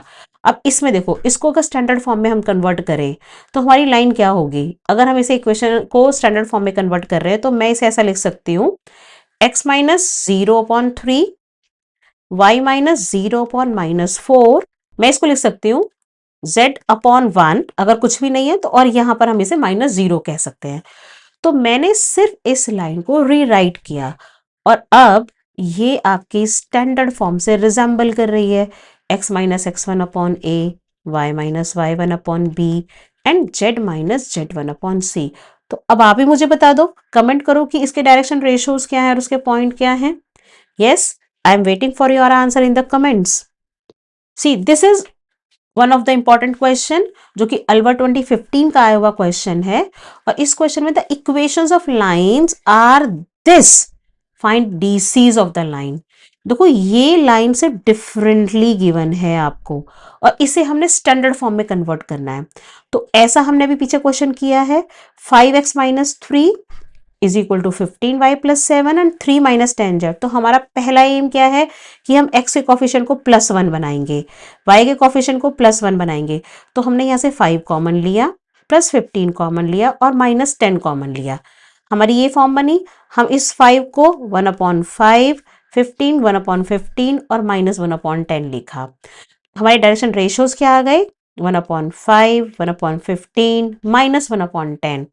अब इनको हमने क्या करना है, इनको हमने एलसीएम लिया, सिंपलेस्ट फॉर्म में कन्वर्ट किया। ये मेरे डायरेक्शन रेशियोज आ गए। तो डायरेक्शन रेशियोज हमें मिले। डायरेक्शन रेशियोज को यदि मैग्नीट्यूड से डिवाइड करोगे तो यहाँ मैग्नीट्यूड क्या होगा? 6² + 2² -3 का स्क्वायर। तो यहां से ये आपके पास मैग्नीट्यूड आएगा 36 + 4 + में 9। तो आपके पास √49 और ये आपके पास डायरेक्शन इसका मैग्नीट्यूड आ गया 7, 6/7, 2/7 एंड -3/7। ये हमारे डीसीज हो गए लाइन के। नेक्स्ट क्वेश्चन है, हमें लाइंस के बीच में एंगल फाइंड आउट करना है। अब देखो अगेन, लाइंस हमें स्टैंडर्ड फॉर्म में गिवन नहीं है और अब आप ये बहुत अच्छे से सीख चुके हो कि जब लाइन स्टैंडर्ड फॉर्म में गिवन नहीं है तो हम उन्हें कैसे स्टैंडर्ड फॉर्म में कन्वर्ट करेंगे। अगेन यहां से हमने 2 कॉमन लिया, 3 common, -1 common. Find the angle between lines 2x is equal to 3y is equal to -z, 6x - y -4z। हमें एंगल फाइंड आउट करना है लेकिन लाइंस हमारी स्टैंडर्ड फॉर्म में गिवन नहीं है। जब भी हमें एंगल फाइंड आउट करना है, आपको पता है हमें सिर्फ पैरेलल वेक्टर चाहिए, हमें उनके डायरेक्शन रेशियोज चाहिए, उनके डॉट प्रोडक्ट को हम उनके मैग्नीट्यूड से डिवाइड करेंगे। तो पहले आप लाइंस L1 और L2 को स्टैंडर्ड फॉर्म में कन्वर्ट कर लो, सेम वे जो हमने अभी तक सीखा। 2 कॉमन, 3 कॉमन, -1 कॉमन। इस 2 को आप अपॉन में ले गए, 3 को आपने अपॉन में लिया और -1 को अपॉन में लिया। यहाँ हम x -0, y -0, z -0 से लिख सकते हैं। तो हमारा पॉइंट क्या है? लाइन पॉइंट पास कर रही है ओरिजिन से, हाफ 1/3 और -1 आपके डायरेक्शन रेशियोज हैं। सिमिलरली हमने L2 को कन्वर्ट किया और उसके डायरेक्शन रेशियोज निकाल लिए। अब हमारा फॉर्मूला क्या होता है? a1 b1 A2B2 plus C1C2, हमने डायरेक्शन रेशियोज की डॉट प्रोडक्ट को उनके मैग्नीट्यूड से डिवाइड करना है। सेम ये हमारा A1 है, B1 C1, A2 B2 and C2 फॉर्मूले में रखो। रखने के बाद आपने देखा जब आप मल्टीप्लाई कर रहे हो तो ऊपर 0 अपॉन जो भी समथिंग आ रहा है उसे नीचे करने की जरूरत ही नहीं है, यदि आपके न्यूमरेटर में 0 वैल्यू मिल गई है, क्योंकि 0 अपॉन समथिंग आपको 0 ही दे देगा। तो कॉस थीटा आपका 0 आया तो एंगल क्या हो गया, एंगल इज 90 डिग्री। अब हमारा एंगल कंप्लीट हो गया। हम कैसे डिफरेंट डिफरेंट लाइंस के बीच में एंगल फाइंड आउट करेंगे। अब हम चलते हैं conditions of parallelism and perpendicularity. जब भी दो लाइन पैरेलल या परपेंडिकुलर चेक करना है तो सेम हमने उन लाइंस के डायरेक्शन रेशियोज पर ही ध्यान देना है। Two lines are parallel if and only if their direction ratios or direction cosines are proportional। देखो जब भी दो लाइंस, आपको L1 L2 कोई दो लाइन गिवन है और उनके direction ratios A1 B1 C1 A2 B2 C2 given है, पता है आपको, तो यदि ये A1 upon A2 B1 upon B2 and C1 upon C2 proportional होंगे तो लाइंस पैरेलल होंगी। तो स्पेस के अंदर कोई भी दो लाइन गिवन है, R is equal to A plus lambda times of B vector and R is equal to C plus lambda times of D vector. तो आपको केवल इस B वेक्टर और D वेक्टर पर ही ध्यान देना है। यहां से आप डायरेक्शन रेशियोज निकालो, उन्हें चेक करो क्या वो प्रोपोर्शनल है। यदि वो प्रोपोर्शनल है तो लाइंस आपकी पैरेलल हैं। एंड परपेंडिकुलरिटी के लिए क्या देखते हैं हम, यदि हमारे पास दो लाइंस परपेंडिकुलर होती हैं तो उन दोनों लाइंस के डायरेक्शन रेशियोज की डॉट प्रोडक्ट 0 होती है। तो सपोज ये लाइन L1 है और ये लाइन आपकी L2 है और इसके डायरेक्शन रेशियोज आपको A1 B1 C1 पता है, इसके डायरेक्शन रेशियोज आपको A2 B2 C2 पता है। तो इनकी dot product A1 A2 plus B1 B2 plus C1 C2 यदि 0 मिल जाए आपको तो कंफर्म्ड है ये दोनों लाइंस परपेंडिकुलर है। तो सिर्फ और सिर्फ आपने क्या चेक करना है, आपने इस कंडीशन को चेक करना है। और अगर डायरेक्शन रेशियोज ना दिए हों और आपको डायरेक्शन कोसाइंस दिए हों तो क्या करना है, तब भी सेम हमने L1 L2 plus M1 M2 plus N1 N2 check करना है क्या ये सम आपको 0 मिल रहा है। If yes then lines are perpendicular. अब चलते हैं frequently asked questions based on parallelism and perpendicularity. तो यहाँ इस कैटेगरी में हमारा पहला क्वेश्चन है find direction ratios of line parallel to the line this. आपको एक लाइन गिवन है, आपको उस लाइन के डायरेक्शन रेशियोज बताने हैं जो इस लाइन के पैरेलल है। ओके, तो जो ये लाइन गिवन है पहले आप इसे स्टैंडर्ड फॉर्म में कन्वर्ट करो। कैसे करोगे, देखो जो लैम्डा के साथ गिवन है वो आपका पैरेलल वेक्टर ABC गिवन है, तो मैं इसे लिख सकती हूं माइनस में I कैप प्लस में J कैप माइनस में K cap plus lambda times of lambda I cap plus J cap plus में K। यहां पर ये माइनस लैम्डा होगा आपके पास में, माइनस लैम्डा K कैप। तो ये हमारे पास माइनस में K कैप हो गया। अब आपको सिर्फ निकालना है क्या कि ये लाइन अब हमारी किस फॉर्म में आ गई, ये लाइन हमारी फॉर्म में आ गई A plus lambda times of B form में। इस लाइन का पैरेलल वेक्टर हमारा क्या है, मेरा पैरेलल वेक्टर इस लाइन का है I cap plus J cap minus में K कैप। तो जो लाइन इस लाइन के पैरेलल होगी उसका पैरेलल वेक्टर भी हमारा यही होगा। सो आपका answer direction ratios of line parallel to given line is B vector that is I cap plus में J कैप माइनस में K कैप, ये वेक्टर है और डायरेक्शन रेशियोज हो गए 1 1 एंड -1। नेक्स्ट हमारा फ्रीक्वेंटली आस्क्ड क्वेश्चन है find the value of lambda so that the line L1 and L2 are perpendicular to each other. देखो this is very common question. जब आपको दो लाइंस गिवन होती हैं लेकिन वो स्टैंडर्ड फॉर्म में गिवन नहीं होती और आपसे किसी अननोन की वैल्यू पूछी जाती है, जैसे यहाँ पर ये लैम्डा अननोन गिवन है और आपसे इस अननोन की वैल्यू पूछी गई है, और दिया क्या है कि ये दोनों लाइंस आपकी L1 एंड L2 परपेंडिकुलर हैं। तो आपको पता है यदि लाइंस परपेंडिकुलर हैं तो उनके डायरेक्शन रेशियोज की डॉट प्रोडक्ट 0 होगी।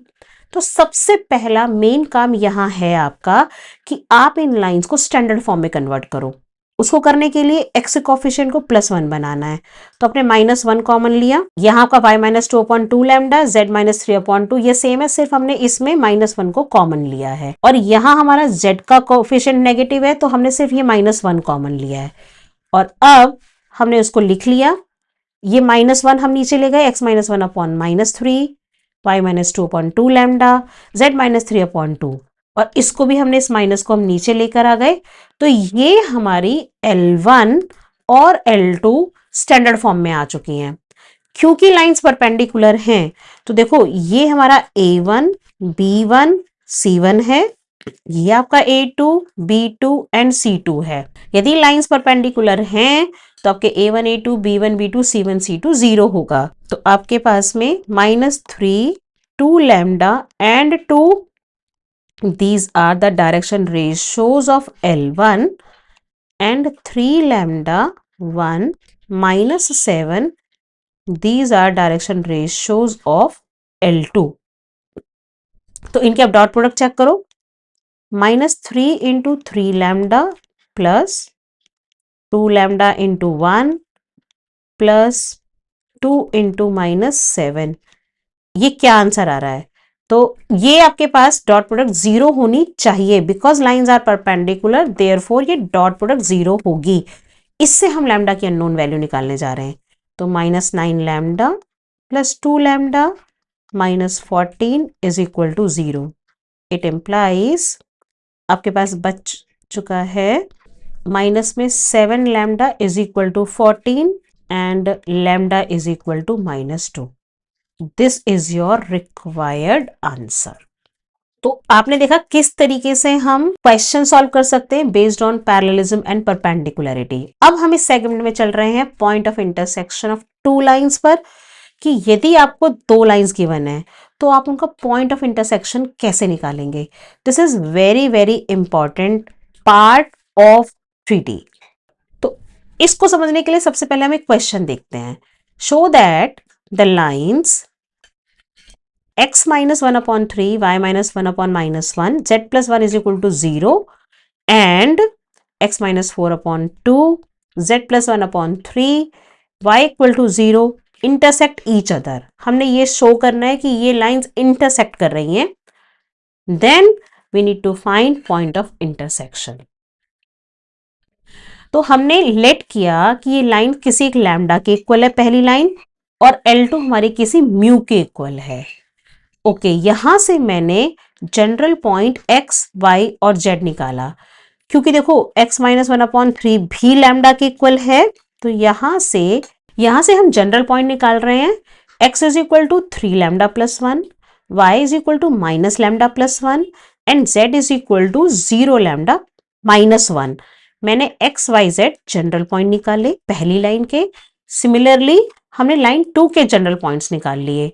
2 mu plus 4, y equal to 0 and z is equal to 3 mu -1। हमारा पहला स्टेप है दोनों लाइंस के general point x, y, z निकालना, जो कि लैम्डा और म्यू की टर्म्स में आएंगे। इसके बाद आपको x और y के कोफिशिएंट्स को कंपेयर करना है, क्योंकि किसी लैम्डा और म्यू के लिए ये हमारा अगर ये हमें पॉइंट ऑफ इंटरसेक्शन निकालना है, तो पॉइंट ऑफ इंटरसेक्शन पॉइंट जो है किसी सम लैम्डा और म्यू के लिए हमारा सेम पॉइंट होगा। इसीलिए हम इन जनरल पॉइंट को कंपेयर कर रहे हैं।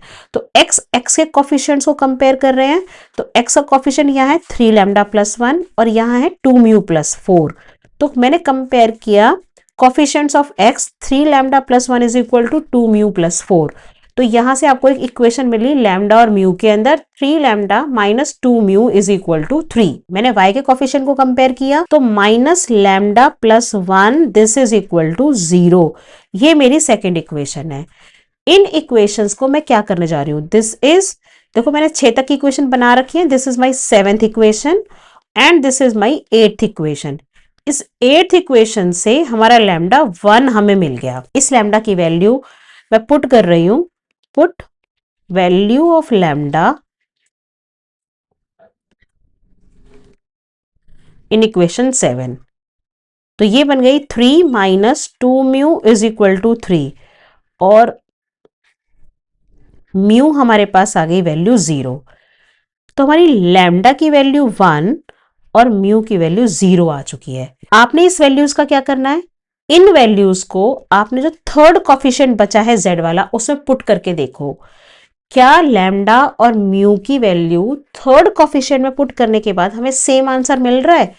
यहां से अगर हम देखें तो मेरा लैम्डा की वैल्यू ऑलरेडी 1 आ रही है, लैम्डा -1, मेरे को लैम्डा ऑलरेडी 0 है मेरे पास में, तो z मेरे पास -1 आ रहा है। यहां से मेरे पास लैम्डा 0 है, यहां से मेरे पास z जो आ रहा है -1 है, और यहां पर अगर म्यू की वैल्यू आप 0 रख रहे हो तो z -1 ही आ रहा है। तो यस, हमारा थर्ड कॉफिशिएंट का जो पॉइंट है -1 सेम है। ये कंफर्म करता है कि मेरी लाइंस L1 और L2 इंटरसेक्टिंग है। इन केस ये वैल्यू आपकी z की -1 नहीं आती, दोनों सेम नहीं आती, सपोज ये -1 है, ये -2 आती, तो उसका मतलब ये होता कि मेरी लाइंस इंटरसेक्टिंग नहीं है। तो ओवरऑल हमें क्या करना है, हमें सबसे पहले जनरल पॉइंट्स निकालने हैं, दो कॉफिशिएंट को कंपेयर करके लैम्डा और म्यू की वैल्यू निकालनी है, उसे थर्ड कॉफिशिएंट में रखना है। थर्ड कॉफिशिएंट यदि सेम आता है तो वो कंफर्म करता है मेरी लाइंस इंटरसेक्टिंग हैं। तो मेरा कंफर्म हो गया, यस लाइंस आर इंटरसेक्टिंग। अब हमारा क्वेश्चन ये पूछ रहा था कि हमें पॉइंट ऑफ इंटरसेक्शन भी बताया जाए, तो अब चाहे आप लैम्डा की वैल्यू 1 2 3 में रखें या म्यू की वैल्यू 4 5 6 में रखें, आपको सेम ही पॉइंट मिलेगा। देखो चेक करके देखो, लैम्डा की वैल्यू आप 1 यहां रखेंगे तो आपको ये पॉइंट मिलेगा 4, लैम्डा की वैल्यू 1 रखेंगे 0, और ये पॉइंट -1 है, तो हमारा पॉइंट ऑफ इंटरसेक्शन आ रहा है 4 0 -1। आप चेक करो, म्यू की वैल्यू अगर 0 यहां रखेंगे तब भी आपको 4 0 और -1 आपको ये ही पॉइंट्स मिलेंगे। तो आप लैम्डा और म्यू किसी एक की वैल्यू किसी एक सेट ऑफ इक्वेशंस में रख लो, ईदर इन 1 2 3 और इन 4 5 6, आपको पॉइंट ऑफ इंटरसेक्शन मिल जाएगा। तो आई होप आपको एक क्वेश्चन समझ में आ गया कि हम कैसे पॉइंट ऑफ इंटरसेक्शन निकाल रहे हैं। तो इसके जनरल स्टेप्स हमारे क्या हैं, एक बार फिर से देखते हैं हमारे जनरल स्टेप्स क्या हैं। लाइंस को आप पहले स्टैंडर्ड फॉर्म में लिखो, उससे आप स्टैंडर्ड फॉर्म में लिखने के बाद जनरल पॉइंट निकाल लो, एक्स वाई और जेड दोनों लाइंस का किसी अल्फा या बीटा या म्यू लैम्डा के टर्म्स में निकाल लो। जनरल पॉइंट के एक्स और वाई कोफिशिएंट को कंपेयर करके इक्वेशंस बनाओ अल्फा बीटा की टर्म में, उनको सॉल्व करके थर्ड इक्वेशन में सेटिस्फाई करा कर देखो, अगर वो सेटिस्फाई करता है given lines intersect each other, otherwise not. Put the values of alpha और beta in the coordinates obtained in the step 2 and point of intersection आपको दोनों लाइन का मिल जाएगा। अगला हमारा क्वेश्चन है, prove that the lines through A and B intersect the lines through C and D. तो हमें प्रूव करना है ए और बी से। देखो हमारे पास एक लाइन ए बी है, इसके ऊपर पॉइंट ए बी लाई कर रहा है, एक दूसरी लाइन है जिसके ऊपर पॉइंट सी एंड डी लाई कर रहे हैं। हमसे क्वेश्चन कह रहा है आपको प्रूव करना है कि लाइन ए बी और सी डी से जो पास कर रही हैं ये दोनों लाइंस इंटरसेक्टिंग हैं, that means these lines are intersecting. तो सबसे पहले इंटरसेक्टिंग शो करने के लिए लाइंस आप लाइन इक्वेशन ऑफ लाइन बनाओ 2 पॉइंट फॉर्म से। तो हम बनाने जा रहे हैं इक्वेशन ऑफ लाइन। तो इक्वेशन ऑफ लाइन बनाने के लिए जब 2 पॉइंट फॉर्म से बनानी है, आपको 2 पॉइंट गिवन है, तो आपको क्या करना है, x minus x1 upon a, y minus y1 upon b, z minus z1 upon c, हमने ये दो इक्वेशंस बनानी है। अब हमारे पास ए बी सी कैसे आएगा, हमारे पास x2 minus x1, y2 minus y1 और z2 माइनस z1 करके हमें इसके डायरेक्शन रेशियोज मिलेंगे। सेम हमें सी डी के डायरेक्शन रेशियोज कैसे मिलेंगे, x2 minus x1, y2 minus y1 और z2 माइनस z1 करके। तो मेरी इक्वेशन ऑफ लाइन L1 बनेगी, आप पॉइंट ए को यूज कर लो, x minus x1, y minus y1 and Z minus Z one. अब नीचे आपको ए जो निकालना है, आप 4 माइनस 0 4, 5 प्लस 1 6 एंड 1 प्लस 1 2। मेरी इक्वेशन ऑफ लाइन L1 बन गई है and equation of line L2 बनाने जा रही हूं मैं। इसी तरह से हम इक्वेशन ऑफ लाइन L2 बनाते हैं, तो इक्वेशन ऑफ लाइन L2 बनेगी x minus 3 y minus 9 and z minus 4। और इसे आप डिवाइड करेंगे, इसे इसके अपॉन में आप फॉर्म में लिखेंगे ए बी सी, जो कि इनके डायरेक्शन रेशियोज होंगे। और डायरेक्शन रेशियोज कैसे निकलेंगे, -4 -3 4 -9 एंड 4 -4। तो आपकी इक्वेशन ऑफ लाइन बन गई x minus 3 upon -7, y minus 9 upon -5 and z minus 4 upon 0। Again ये सिर्फ एक नोटेशन है, ये अपॉन मीन्स ये न्यूमरेटर एंड डिनोमिनेटर नहीं है। तो आपको डायरेक्शन रेशियोज दोनों लाइन के मिल रहे हैं। आप क्या करो, अब इन्हें किसी इक्वेशन ऑफ लाइन बन चुकी है, पुट करो इसे सम म्यू और इसे सम लैम्डा के इक्वल। यहां से आप x y और z निकालो, L2 लाइन के भी आप x, y और g निकालो। इन दोनों से आप म्यू और लैम्डा की वैल्यूज निकालो, उनको थर्ड इक्वेशन में सेटिस्फाई करा के देखो। यदि वो करती है तो yes lines will be intersecting. तो ये आपके लिए एक्सरसाइज है, ये क्वेश्चन आप करोगे। इसका लाइन है, इसका आंसर है यस, लाइंस आर इंटरसेक्टिंग।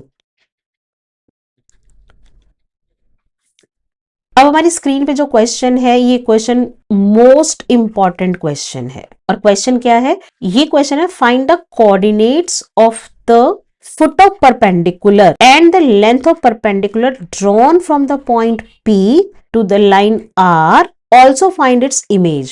तो ये क्वेश्चन है जिसमें हमें फुट ऑफ परपेंडिकुलर भी निकालना है, लेंथ ऑफ परपेंडिकुलर भी निकालनी है और इमेज भी निकालनी है। ये कंप्लीट क्वेश्चन है इस टाइप के लिए। देखिए आपको एक पॉइंट P गिवन है, इसके कोऑर्डिनेट्स हैं 5 4 एंड 2। इस लाइन का, इस पॉइंट से हमें गिवन लाइन है, जिस लाइन के कोऑर्डिनेट्स, जिस लाइन की इक्वेशन हमें गिवन है -i प्लस 3j प्लस में k कैप प्लस में lambda times of 2i plus 3j minus में k कैप, ये लाइन हमें गिवन है। इस लाइन पर हमें बताना है इसका फुट ऑफ परपेंडिकुलर। और फुट ऑफ परपेंडिकुलर का मतलब है, अगर आप परपेंडिकुलर ड्रॉ करें तो ये पॉइंट, सपोज करो ये जो पॉइंट आ रहा है Q, इस पॉइंट के कोऑर्डिनेट्स को फाइंड आउट करना। तो हमें foot of perpendicular find out करने का मतलब है Q पॉइंट के कोऑर्डिनेट्स को फाइंड करना। उसके बाद लेंथ ऑफ परपेंडिकुलर का मतलब है हमें PQ लेंथ फाइंड आउट करना। और इमेज का मतलब है कि अगर हम माने ये लाइन L एक मिरर का काम कर रही है, तो जो इमेज बनेगी वो हमारी उतनी ही दूर बनेगी जितना हमारा Q से P पॉइंट है। दैट मीन्स हमें इस R पॉइंट के कोऑर्डिनेट्स फाइंड आउट करना, ये हमारा इमेज पॉइंट होगा। तो सबसे पहले हम तो सबसे पहले हम फाइंड आउट करने जा रहे हैं Q पॉइंट के कोऑर्डिनेट्स। इसको फाइंड आउट करने के लिए आप सबसे पहले इस लाइन का जनरल पॉइंट निकालो।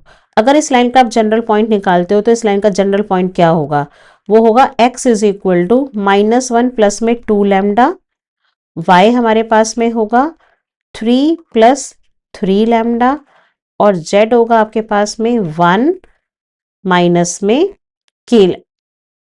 में लैम्डा।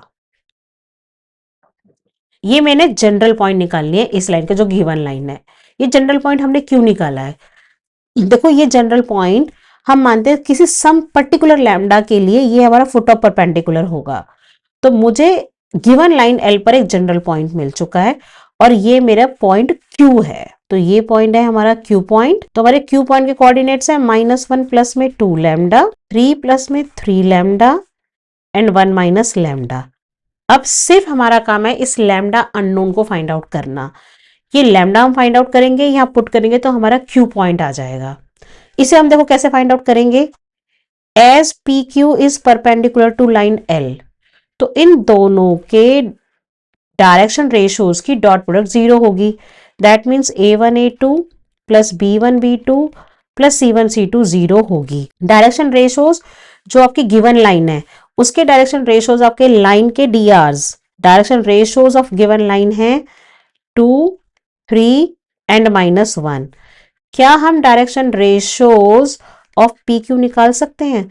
देखो अब आपके पास में पी क्यू के लिए ये पॉइंट पी और ये क्यू आपको दो गिवन है, तो इन दोनों पॉइंट से P गिवन है और Q हमने निकाला है, तो 2 पॉइंट फॉर्म से हम इनके DRs निकालेंगे। तो DRs हमारे हो जाएंगे x2 minus x1, y2 minus y1 and z2 minus z1। इसको सिंपली सॉल्व कर लो। ये हमारे DRs PQ के आ गए। अब इनकी आप डॉट प्रोडक्ट निकालो। डॉट प्रोडक्ट किस किस की निकाल रहे हो आप? ये A1 A2 B1 B2 C1 C2।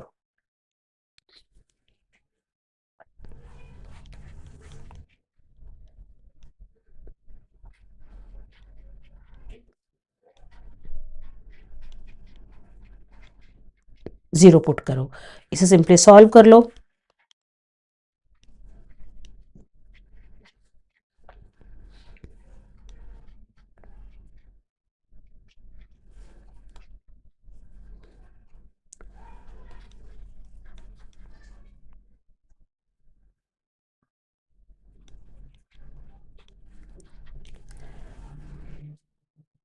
देखो यहां माइनस लैम्डा, ये -1 आएगा,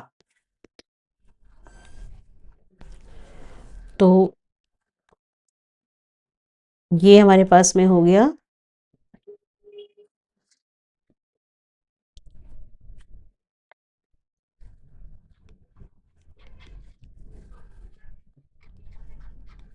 तो 14 lambda is equal to 14, lambda की वैल्यू 1 आ गई हमारी।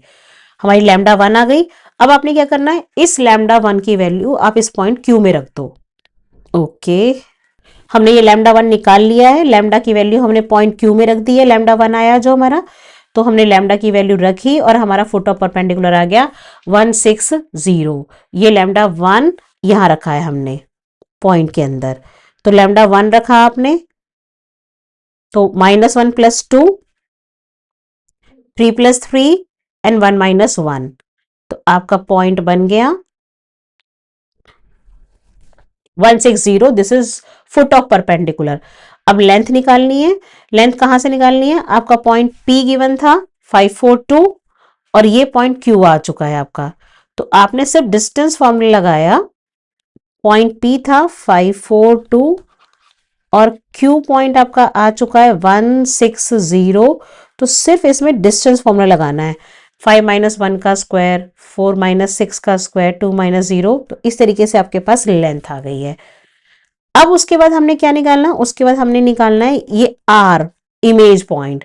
तो देखो अगर आपके पास P542 गिवन है और आपको R इमेज, अगर हमारा ये पॉइंट है इमेज, तो लेट कर लिया कि हमने इसके कोऑर्डिनेट XYZ निकालने हैं और बीच में Q पॉइंट जो वो मिड पॉइंट होगा आपका 160, जो कि फुट ऑफ परपेंडिकुलर है। तो Q आपका PR को 1:1 की रेशो में डिवाइड कर रहा है, क्योंकि ये मिड पॉइंट है, 1:1 की रेशो में डिवाइड कर रहा है। तो सीधा आप मिड पॉइंट फॉर्मूला लगाओ। तो मिड पॉइंट फॉर्मूले से 5 + x/2 1 होगा, यहां से x की वैल्यू आ गई आपके पास, 4 + y/2 6 होगा एंड z + 2/2 0 होगा। तो आपने इनसे सॉल्व करके -3 8 और -2, ये आपके कोऑर्डिनेट आ गए। -3 8 -2, ये आपका इमेज पॉइंट है। तो ये एक सिंगल क्वेश्चन आपका कंप्लीट क्वेश्चन है। आप कैसे फुट ऑफ परपेंडिकुलर निकालोगे, कैसे लेंथ निकालोगे या इमेज निकालोगे, अब क्वेश्चन जो भी पूछे उसके अकॉर्डिंग आप आंसर कर दोगे। हमारा लास्ट टॉपिक है shortest distance between two lines. अगर कोई भी दो लाइन गिवन है तो उनके बीच में हम शॉर्टेस्ट डिस्टेंस कैसे फाइंड आउट करेंगे? देखो स्पेस के अंदर लाइंस तीन तरीके की पॉसिबल है। नंबर 1, जबकि लाइंस इंटरसेक्टिंग है, यदि कोई दो लाइंस आपको गिवन है, लाइन 1 एंड लाइन 2, यदि ये दोनों लाइंस आपकी इंटरसेक्टिंग लाइंस हैं, तो इनके बीच का शॉर्टेस्ट डिस्टेंस क्या होगा? वो 0 होगा। ठीक है, तो इंटरसेक्टिंग लाइन के बीच का शॉर्टेस्ट डिस्टेंस हमेशा 0 होगा। दूसरी सिचुएशन है कि लाइंस पैरेलल हो सकती हैं, आपके पास कोई दो लाइंस हैं और वो पैरेलल गिवन है, तो उनके बीच का शॉर्टेस्ट डिस्टेंस निकालने का फॉर्मूला है a2 minus a1 cross product b upon में मैग्नीट्यूड ऑफ b वेक्टर। देखो डिस्टेंस का मतलब एक न्यूमेरिक वैल्यू आएगी।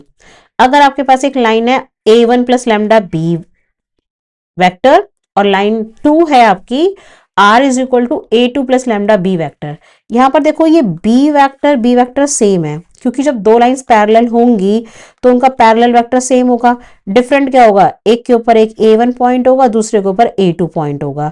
तो जब आपको डिस्टेंस निकालना है तो आपने पॉइंट वेक्टर के डिफरेंस को क्रॉस प्रोडक्ट करना है b वेक्टर से। B vector upon magnitude of B vector आपको यूनिट वेक्टर देगा परपेंडिकुलर, तो आप जब क्रॉस प्रोडक्ट करेंगे तो आपका परपेंडिकुलर वेक्टर आएगा। तो सिंपली आपने ध्यान रखना है a2 माइनस a1 की क्रॉस प्रोडक्ट बी वेक्टर के साथ करनी है और उसे मैग्नीट्यूड ऑफ बी से डिवाइड कर देना है। ये आपको डिस्टेंस फॉर्मूला दे रहा है बिटवीन टू पैरेलल लाइंस। तीसरी सिचुएशन हो सकती है कि लाइंस आपकी स्क्यू लाइंस हो।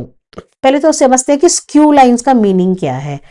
देखो सपोज करो मैंने क्यूबॉइड बना रखा है, यहां पर आप क्यूब समझो क्यूबॉइड समझो, ठीक है। ये एक मैंने शेप बना रखी है 3D शेप दिखाने के लिए। इसका एक ये फेस है जो टॉप फेस है, जो इसका सीलिंग है। एक इसमें front wall, left and right wall और बैक वॉल है। हमारे पास 4 वॉल्स हैं। तो एक लाइन जो ऊपर सीलिंग में लाई कर रही है एंड सपोज एक लाइन मेरी इस वॉल के अंदर लाई कर रही है, तो ये दो मेरे डिफरेंट डिफरेंट प्लेन्स हैं। जब दो लाइंस दो डिफरेंट प्लेन्स में लाई करती हैं, तो एक लाइन सपोज ऊपर वाले प्लेन में लाई करे और नीचे वाले प्लेन में लाई करे, तो इन लाइंस को हम कहते हैं ये लाइंस स्क्यू लाइंस हैं। When two lines are lying in different planes, then these are called skew lines. तो आपको यहां बताना है distance between two skew lines. तो सपोज एक लाइन ये गिवन है, हमें एक लाइन गिवन है that is r is equal to a1 plus lambda b1 and a2 plus mu b2 हमारी दूसरी लाइन है। अब देखो यहां पर आपका b1 वेक्टर और b2 वेक्टर डिफरेंट है, क्योंकि इनके पैरेलल वेक्टर्स डिफरेंट होंगे। तब जब आपको डिस्टेंस फॉर्मूला निकालना है तो आपने पहले पॉइंट वेक्टर का डिफरेंस तो निकालना ही निकालना है। a2 माइनस a1 का डिफरेंस निकालो, उसकी डॉट प्रोडक्ट करोगे b1 क्रॉस b2 के साथ में। b1 क्रॉस b2 आपके ये पैरेलल वेक्टर्स हैं, उनकी क्रॉस प्रोडक्ट करोगे और उसे इसी के ही मैग्नीट्यूड से डिवाइड कर दोगे। तो ये ऑपरेशन अप्लाई करके जो भी डिस्टेंस आएगा वो आपका होगा distance between two skew lines. अब इसके वर्किंग रूल्स क्या हैं आपके? वर्किंग रूल है सेम, पैरेलल लाइन के वेक्टर्स बी वेक्टर सेम होगा, तो a2 minus a1 cross product b upon magnitude of b होगी। अगर स्क्यू लाइंस के बीच में निकालना है तो a2 minus a1 dot product होगी b1 क्रॉस b2 के साथ में और उसके मैग्नीट्यूड से आप डिवाइड करोगे। इनके बेसिस पर पहला क्वेश्चन देखते हैं। Question based on shortest distance, find the shortest distance between the following lines. आपको दो लाइन गिवन है, ओके। देखो जब भी आपको डिस्टेंस बिटवीन टू लाइंस पूछा गया तो सबसे पहले आप ध्यान दो उनके पैरेलल वेक्टर पर। उनके पैरेलल वेक्टर्स को चेक करो कि जो वेक्टर हैं क्या वो उनके डायरेक्शन रेशियो सेम है या प्रोपोर्शनल हैं। यदि सेम या प्रोपोर्शनल हैं तो वो लाइंस आपकी पैरेलल हैं। तो सबसे पहले आपको देखते ही पता चल जाएगा। देखो जैसे हमें यहाँ प्रेजेंट क्वेश्चन में देखते ही पता चल रहा है कि ये मेरे पास अगर a plus lambda b vector है और मेरी दूसरी line c plus mu d vector है, तो b वेक्टर हमारे पास में है 2i प्लस 3j प्लस में 4k कैप और हमारा d वेक्टर यहां से है प्लस में 6j कैप प्लस में 8k कैप।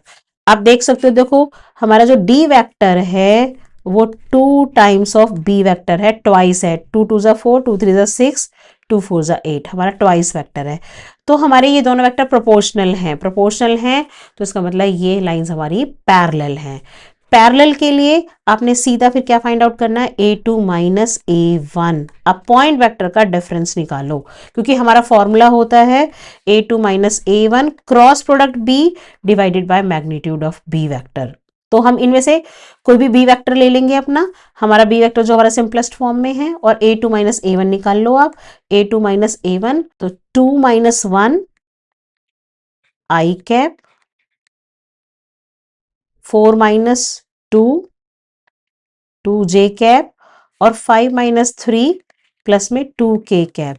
तो ये आपके पास में हो गया i cap, 2 minus 1 is 1, i cap plus 2j cap plus 2k cap, ये आपका हो गया पॉइंट वेक्टर्स का डिफरेंस। और बी वेक्टर हम यूज करेंगे अपना ये वाला वेक्टर। अब इनकी हमने क्रॉस प्रोडक्ट निकालनी है। तो क्रॉस प्रोडक्ट हम कैसे निकालते हैं, देखो a2 minus a1 cross product B vector के साथ में, देखो क्रॉस प्रोडक्ट हम ऐसे निकालते हैं। जब आपका a2 माइनस a1 है, वो उसके हमारे क्या पॉइंट्स आए 1 2 2, ये कोफिशिएंट्स हमारे 1 2 2। तो हमने ये 1 2 2 ये पॉइंट्स हमने लिखे। क्रॉस प्रोडक्ट निकालते हैं हम डिटरमिनेंट फॉर्म के तरीके से। पहली रो बनाओ आई जे के, हमने point vector a2 minus a1 के हमने यहाँ पर कोफिशिएंट्स लिख लिए हैं। और जो हमारा पैरेलल वेक्टर है 2 3 4, हमने ये 2 3 4 इसको लिख लिया। तो क्रॉस प्रोडक्ट निकालने का सबसे इजी तरीका है ये प्लस माइनस प्लस, इसे आप डिटरमिनेंट फॉर्म की तरह से एक्सपेंड करो। आपने प्लस आई और इसके बाद इस रो और कॉलम को हाइड करो, इनकी क्रॉस प्रोडक्ट करो। 2 4 जा 8 माइनस में 6, तो आपके पास में इस तरह से ये आएगा। देन माइनस आई जे, आप कॉलम और रो को हाइड करो। देन 4 माइनस 4, इससे आपका 0 आया ये।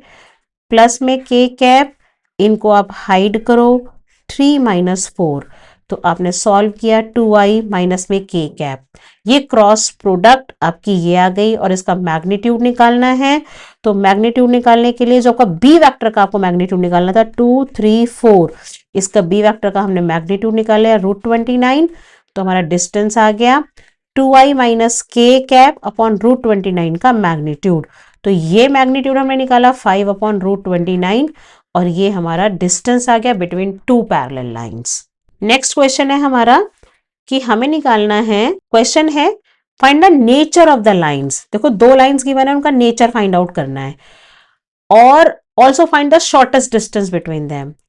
जब आपको शॉर्टेस्ट डिस्टेंस फाइंड आउट करना हो तो लाइंस का नेचर आप डिस्टेंस से निकाल सकते हो। देखो डिस्टेंस का फॉर्मूला आपको पता है। अभी सबसे पहले हमने क्या देखना है कि मेरी लाइन है a1 plus lambda b1 a2 plus mu b2। क्या मेरा b1 और b2 प्रोपोर्शनल हैं? यहाँ पर देखो b1 b2 प्रोपोर्शनल नहीं है। यहाँ 2 प्लस 4 माइनस 5 है, यहाँ 1 2 माइनस 3 है, ये प्रोपोर्शनल नहीं है। इसका मतलब गिवन लाइंस पैरेलल तो नहीं है। तो ये क्या हो सकती हैं? या तो ये इंटरसेक्टिंग होंगी या ये स्क्यू लाइंस होंगी। अब इंटरसेक्टिंग कब होंगी? अगर मेरा शॉर्टेस्ट डिस्टेंस 0 आ जाए तो मेरी लाइंस क्या होंगी? इंटरसेक्टिंग होंगी, किसी ना किसी पॉइंट पे इंटरसेक्ट कर रही हैं। या मेरा शॉर्टेस्ट डिस्टेंस कोई वैल्यू आ जाए, कोई के वैल्यू आ जाए, जैसे 5 आ जाए, 10 आ जाए, 15 आ जाए, कोई वैल्यू आ गई, तो इसका मतलब वो लाइंस मेरी स्क्यू लाइंस होंगी। तो नेचर, क्योंकि क्वेश्चन हमसे कह रहा है शॉर्टेस्ट डिस्टेंस भी बताओ, तो हम शॉर्टेस्ट डिस्टेंस के मेथड से बताएंगे। अभी हमने चेक कर लिया पैरेलल लाइंस तो नहीं है ये, तो हमने अब फॉर्मूला शॉर्टेस्ट डिस्टेंस का फॉर्मूला a2 माइनस a1, उसकी डॉट प्रोडक्ट होगी b1 क्रॉस b2 से। तो आपने पहले गिवन लाइन से a1 vector, b1 vector, a2 vector और b2 वेक्टर ये आपने निकाल लिए। अब a2 माइनस a1 निकालो, ये a2 माइनस a1 आ गया दोनों वेक्टर का। b1 और b2 वेक्टर आपने यहाँ लिख लिए। क्यों लिखे हैं हमने? क्योंकि हमें b1 क्रॉस b2 निकालना है। अभी हमने यहाँ पर b1 क्रॉस b2 निकालना है जिसकी dot product a2 minus a1 के साथ है, तो ये ट्रिपल प्रोडक्ट होती है a dot b cross c। आप इसको सीधा निकाल सकते हो। a2 माइनस a1 के जो कॉफिशिएंट्स हैं उन्हें आप सबसे ऊपर लिखो। तो a2 माइनस a1 के कॉफिशिएंट हमारे -3 0 और 2 हैं। और फिर b1 वेक्टर हमारे पास है 1 2 -3, ये मैंने सेकंड रो बनाया। और b2 वेक्टर के कॉफिशिएंट्स 2 4 -5 से मैंने थर्ड रो बनाई है अपनी। और इसे डिटर्मिनेंट के तरीके से मैं इसे एक्सपेंड करने जा रही हूँ। तो मैंने डिटर्मिनेंट तरीके से एक्सपेंड किया। प्लस ऑफ -3, ये कॉलम और रो को हाइड किया। -10 और माइनस ऑफ -12, तो +12 हो गया। देन -0, 0 के साथ में आप जो भी करोगे वो 0 ही हो जाएगा, तो उसको सब मल्टीप्लाई करने की जरूरत नहीं है। +2 के साथ में आपने रो और कॉलम को हाइड किया, तो 4 -4, ये भी आपकी टर्म 0 हो गई। ये दोनों टर्म 0 हो गई हैं। इसे हमने सॉल्व किया, -3 × 2, ये वैल्यू मेरे पास आ गई है -6। तो हमारी वैल्यू आ गई है ये वैल्यू जो मेरी न्यूमरेटर में है इसको सॉल्व करके मेरे पास -6 आ गया। देखो ये a डॉट बी क्रॉस सी है, ये हमेशा एक स्केलर वैल्यू आएगी आपकी। ट्रिपल प्रोडक्ट हमेशा एक स्केलर वैल्यू देता है, तो आपको स्केलर वैल्यू -6 आ चुकी है। अब आपने निकालना है B1 B2 का क्रॉस प्रोडक्ट। ये हम वैसे ही निकालेंगे जैसे अभी हमने पहले निकाला है। तो B1 B2 में I J K 1 2 -3 2 4 -5, इसे आप डिटरमिनेंट फॉर्म से एक्सपेंड करेंगे। तो आप जब इसे एक्सपेंड करेंगे तो आपके पास देखो ये ऐसे B1 क्रॉस B2 आ गया। B1 क्रॉस B2 आया, उसका हमने मैग्नीट्यूड निकाला, ये √5 आ चुका है। तो हमने डिस्टेंस में रखा 6/√5, मेरा 6/√5 यूनिट्स का डिस्टेंस आ गया। तो यदि मुझे डिस्टेंस एक कांस्टेंट k मिला तो मेरी लाइन L1 एंड L2 क्या है, वो इंटरसेक्टिंग, वो मेरी लाइंस कैसी हैं, वो स्क्यू लाइंस हैं। तो मुझे नेचर पता चल गया और मुझे डिस्टेंस भी पता चल गया। तो यहाँ नेचर और लिख दो कि नेचर कैसा है लाइंस का, लाइंस आपकी स्क्यू हैं। ये इंटरसेक्टिंग कब होती, जब ये डिस्टेंस 0 आता। 0 नहीं आया है, कोई वैल्यू k आई है, तो नेचर हमारी लाइंस का हो गया लाइंस आर स्क्यू। हो गया हमारा सॉल्यूशन कंप्लीट। इसके साथ हमारा 3D कंप्लीट होता है। This is Lakshmi Mittal signing off for the day.